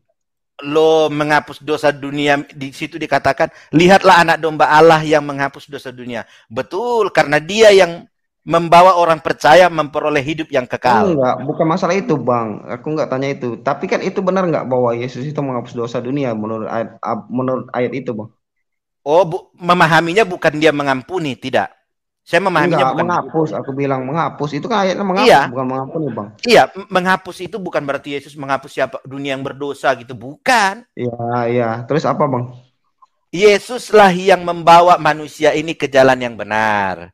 Manusia yang sudah salah jalan ini tadi, orang yang percaya yang mau binasa ini, diselamatkan oleh Yesus dengan menyampaikan apa yang disampaikan Bapa kepadanya. Itu bukan serta-merta dia langsung bisa menghapus dosa. Kalau dia bisa menghapus dosa, ngapain dia mau disalib? Itu kan sudah jadi itunya, Bang. Bahwa itu sudah harus kejadian, bawa dengan darah, Bang. Iya, sudah. Oh, jadi menghapus dosa harus dengan disalib. Berarti kita berjasa dong sama orang Romawi yang menyalibkan Yesus. Iya. Enggak, Bang. Itu tanpa itu bahwa itu sudah ya harus terjadi, Bang. Sama seperti Abang misalnya tanya, begitu harus terjadi. Harus terjadi. Harus terjadi ini atas kehendak siapa bisa terjadi? Atas kehendak Tuhan, Bang. Tuhan itu siapa? Yesus atau ada yang lain? Kalau abang nanya aku Tuhan itu siapa? Yesus itu Tuhan, Allah itu Tuhan, Bang. Lah. Berarti udah ini lagi nih. Tadi katanya Yesus memang harus disalib karena sudah seperti itu. Iya. Tapi abang tanya, pertanyaanku kan beda lagi. Abang tanya siapa Tuhan? Bukan. Yesus harus disalib karena sudah ditetapkan demikian. Begitu kata Yesus kan? Ya. Nah, yang menetapkan ini siapa? Tuhan. Tuhan itu siapa? Ya Allah, Bapa lah, Bapa. Nah, berarti Yesus disalib itu atas kehendak Bapa. Iya, jadi abang itu bahwa Bapa menumbalkan manusia agar bukan menumbalkan. Kalau dikatakan menumbalkan, Yohanes Pembaptis itu kepalanya dipenggal. Kenapa Allah membiarkan Yohanes dipenggal kepalanya? Bukan, Bang. Menumbalkan itu, Bang, ya. Menumbalkan itu dia jadi korban agar dapat sesuatu, Bang. Paham nggak? Kalau jadi ibarat itu Yesus ditumbalkan agar menghapus dosa. Kamu yang bilang itu. Kamu yang bilang itu. Bang? Jadi apa maksudnya itu, Bang? Nggak bisa disebut tumbal itu, Bang. Bukan. Karena kan dia manusia biasa, Bang. Oh, ya enggak. Kalau dikatakan itu berarti bagaimana Yohanes Pembaptis? Apakah dia tumbal juga? Enggak ada hubungan dengan Yohanes Pembaptis aku, Bang. Bukan, kita kan berbicara. Ya, kan aku kan bahasnya mengenai Yesus jadi tebusan, Bang. Kan tebusan. Gini, berarti kan dia dipakai, manusia biasa, iya, manusia biasa kan. Nah, manusia biasa yang mati kan? Mati itu bukan hanya Yesus. Yohanes Pembaptis manusia biasa. Karena dia mengajarkan firman Allah, dia dipenggal kepalanya. Apakah Yohanes Pembaptis dipenggalkan untuk menebus dosa manusia, Bang? Karena Allah bukan mengutus Yohanes untuk itu. Jangan disamakan jadi, Bang, peristiwanya. Kok jangan disamakan bagaimana itu satu peristiwa? Enggak, beda bahwa Yohanes mati dipenggal bukan untuk tebusan dosa manusia kan? Yesus mati sebagai tebusan dosa manusia. Itu sudah beda, Bang. Nah, tadi kan situ yang ngomong karena manusia biasa. Saya membawa contoh ada dua manusia biasa. Enggak, bahwa Yohanes itu, Bang. Yohanes itu kan enggak mati untuk menebus dosa. Paham enggak, Bang? Bahwa Yesus itu mati untuk Yohanes itu mati untuk apa? Yohanes mati karena diminta oleh itu, Bang. Oleh putri Firaun kan? Firaun. Oh iya. Ya. Bukan putri Firaun apa sih ya. Oleh putri siapa tuh, Bang? Lupa pula aku, Bang, malam ini. Putri selirnya yang mau jadi permaisuri. Itulah, lupa aku, Bang. Ya. Oke. Nah, kemudian saya mau katakan, Yesus disalib itu karena diminta imam Yahudi apa tidak? Iya. Nah, berarti sama-sama ada yang minta kan? Iya. Lah, terus? Tapi, Bang, apakah Yesus nggak bisa lari, Bang? Kan dia bisa buat mujizat loh. Maksud kalau dia nggak mau kan, nggak mau mati kan, nggak mau mati.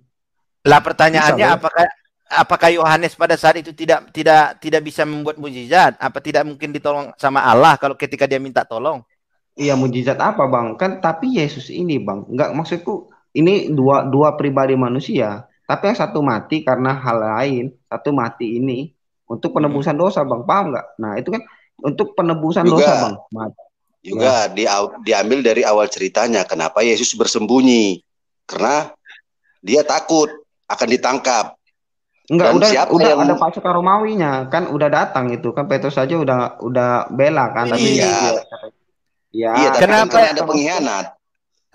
Kenapa Yesus berdoa, ya Bapa, hindarkanlah cawan ini dari hadapanku, tetapi sebagai manusia, Bang, gitu. kan aku sudah bilang. Nah, berarti saya mengatakan manusia biasa nggak salah dong. Tapi mengatakan dia Tuhan, aku mengatakan Yesus Tuhan juga nggak salah dong, bahwa dia itu urusan Bang udah, tapi kan saya katakan. Aku cuma kan mau tahu gimana kok bisa gitu loh kan. Kan saya katakan dasar saya mengatakan Yesus itu manusia biasa ada tertulis di Alkitab. Ada, bukan asal-asalan gitu. Jadi kalau saya bilang bahwa Yesus itu Tuhan, Bang, ada di Alkitab juga, boleh nggak, Bang? Itu terserah Abang. Silakan bilang begitu, tapi bagi saya Yesus Tuhan itu berdasarkan pengajaran. Bukan tertulis di Alkitab, Bang? Enggak. Yesus tidak pernah Di ayat mengatakan berapa aku adalah juga? Tuhan. Di ayat berapa? Yesus Aku adalah Tuhan. Nggak ada Yesus mengatakan dirinya Enggak, Tuhan. aku nggak perlu ayat itu untuk buat Yesus jadi Tuhan. Aku nggak butuh itu. Nah, berarti apa? Berarti tidak perlu ada tertulis Yesus tentang Tuhan. Berarti berdasarkan pengajaran. Enggak, berasal hikmat dan akal budiku, Bang. Kan aku baca, Nah, Bang. tapi katanya tidak perlu ya tertulis. Kalau tidak tertulis, apa yang dibaca? Enggak tertulis seperti perkataan Abang. Abang katanya minta tertulis bahwa Yesus aku adalah Tuhan kan. Aku bilang berarti enggak perlu tulisan itu. Tapi aku bisa memahami kan. Memahami berdasarkan pengajaran kan? Enggak, tertulis dalam kitab. Kan aku udah bilang. Di mana? Di mana? Ya, yang tadi aku sebutkan kepada Abang tadi kan sebagai alasanku kan. Kata Abang boleh. Ya, boleh, itu kan benar kan, berarti aku dari Alkitab, Bang, bukan dari pengajaran. Iya, jadi begini. Tadi kan cerita Yesus sebagai Tuhan. Apakah ada tertulis di Alkitab Yesus mengatakan aku adalah Tuhan? Begitu? Aku bilang tidak. Enggak ada. Dan enggak harus tertulis Yesus adalah Tuhan. Nah, ya itu terserah. Tapi kan Tuhan. Ya. Iya, boleh lah. Sama itu seperti ini. Aku tidak ada tertulis opungku itu Tuan Sirimbang. Tidak ada, aku kenal fotonya, tapi aku percaya opungku Tuan Sirimbang. Berdasarkan pemberitahuan dari orang tua. Pengajaran orang tua yang mengajarkan aku opung kita Tuan Sirimbang ya. Tapi aku tadi pakai ayat, tapi aku tadi pakai ayat kata Abang boleh. Iya, tadi kan Yesus mengatakan dirinya Tuhan, ayatnya ada tidak? Tidak kan?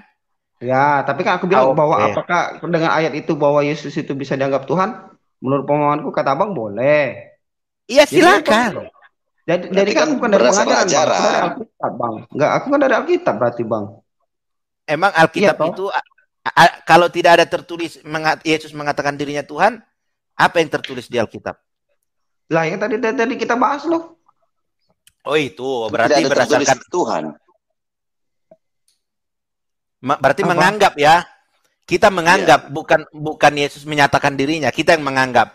Enggak, karena kan sudah dibilang juga bahwa kan ada hikmat, ada akal budi kan bisa memahami, Bang. Kan ada tersirat dan tersurat kan. Nah, itu manusia bahwa, juga tidak bisa manusia memahami suatu hal tanpa pengajaran. Jadi Abang dari pengajaran juga, Bang? Oh, enggak. Nah, kata Abang tadi nggak bisa orang tanpa pengajaran. Itu Abang bisa. Masa aku nggak bisa, Bang? Maksudnya apa? Tadi kan Yuda yang bilang Yuda itu tanpa ada tertulis tidak bisa mengakui menerima Yesus sebagai Tuhan kan? Karena ada yang nggak tersirat dan tersurat. Ya, karena aku bilang ada kalimat tersirat dan tersurat. Contoh, Bang, contoh. Contoh, nggak belok kanan, berarti dia belok kiri loh. Iya, ya Bang. Maksudku tersirat dan tersurat gitu aja. Iya, itu dia. Tapi kan itu harus dibarengi pengajaran dong. Abang, jadi menurut Abang Yesus itu bukan Tuhan apakah dari pengajaran? Karena Yesus nggak pernah bilang dia bukan Tuhan. Karena nggak ada tertulis bahwa Yesus bilang aku bukan Tuhan. Dari yang ada di apa tertulis? Iya, tertulis ada nggak Yesus bilang kalau dia itu bukan Tuhan? Oh, tidak ada. Yesus mengatakan Yesus mengatakan dia utusan. Iya, Yesus mengatakan dia utusan. Aku tanyakan kebalik, aku balik seperti Abang bilang kan tertulis bahwa aku bukan Tuhan. Iya, dia utusan. Dia utusan. Aku nggak minta ayat aku utusan. Aku bilang ayat bahwa aku bukan Tuhan. Kan seperti Abang bilang tadi, aku adalah Tuhan. Gini. Yesus itu adalah kita harus fair loh. Abang bilang fair. Apakah Yesus bilang Yesus ada bilang Yesus ada Tuhan? Aku bilang aku nanya juga apakah Yesus ada bilang dia bukan Tuhan? Itu aja, Bang. Yesus bilang dia utusan. Oke. Apakah dia bilang dia bukan Tuhan? Dia bilang utusan, makanya saya percaya Yesus itu utusan. Saya nggak percaya Yesus itu Tuhan. Nggak mesti harus tertulis aku tidak bukan Tuhan. Ya. Berarti ayat yang aku pakai tadi boleh juga lah, Bang. Kan nggak tertulis itu dia bukan Tuhan. Ya, silakan. Kalau itu kan silakan. Kita juga kan nggak bisa memaksakan. Tapi kenapa Abang bilang tadi karena pengajaran, Bang? Karena aku bilang aku dari baca Alkitab juga, Bang. Oh ya, kalau memang bisa membaca dengan bacaan seperti itu lalu menganggap Yesus itu Tuhan, luar biasa dong berarti. Enggak lah, Bang. Lah terus apa namanya kalau bukan luar biasa? Enggak lah, kan itu kan memang kita dikasih bang. Terus juga bang, abang yang pakai kanon Alkitab sekarang kan, perasaanku pemikirannya sama denganku bang. Kok abang bisa beda ya? Maksudnya beda apa? Bahwa Yesus itu satu hakikat dengan Tuhan, dengan Ya, Allah. ya berbicara pemahaman, mana ada manusia yang satu pemahaman? Nah makanya kan abang bilang tadi kan bahwa kalau aku baca kitab ini bisa bilang bahwa Yesus itu Tuhan, berarti hebat kan? Maksudku lebih hebat mana bang? Yang nganon Alkitab ini percaya bahwa Yesus itu Tuhan, tapi abang enggak. Maksudku lebih hebat yang peristiwa yang mana bang? Lah kalau hebat itu kan itu menurut saya abang hebat. Ya saya hebat itu menurut orang lain. Nggak mungkin dong saya bilang diri saya hebat. Enggak, karena kan abang bilang kan bahwa hebat lo bisa baca dari Alkitab. Iya itu kan saya menilai abang seperti itu gitu loh. Ya kalau abang juga bang. Ya kalau abang menilai saya hebat atau nggak hebat? Yang kanon Alkitab aja percaya bahwa Yesus itu satu hakikat dengan Tuhan, tapi abang enggak gitu loh. Maksudku yang abang pakai Alkitab kanon sekarang ini, yang kanonnya itu percaya bang, tapi abang nggak percaya gitu loh. Juga tahu nggak arti hakikat itu? Hakikat itu kan sudah dibilang satu kesatuan dengan Tuhan. Salah, hakikat itu seperti nilai. Hakikat itu seperti. Hakikat itu seperti ya bang? Iya. Oke bang. Ya pemahaman bukan orang kesatuan, bang, bukan satu kesatuan. Ya bang. Kalau jadi seperti kesatuan bukan hakikat namanya. Apa bang? Hakikat itu adalah seperti. Jadi kalau nggak mungkin Yesus itu hakikatnya Tuhan. Tidak mungkin Yesus itu seperti Tuhan. Kenapa? Tuhan itu mempunyai ciri-ciri.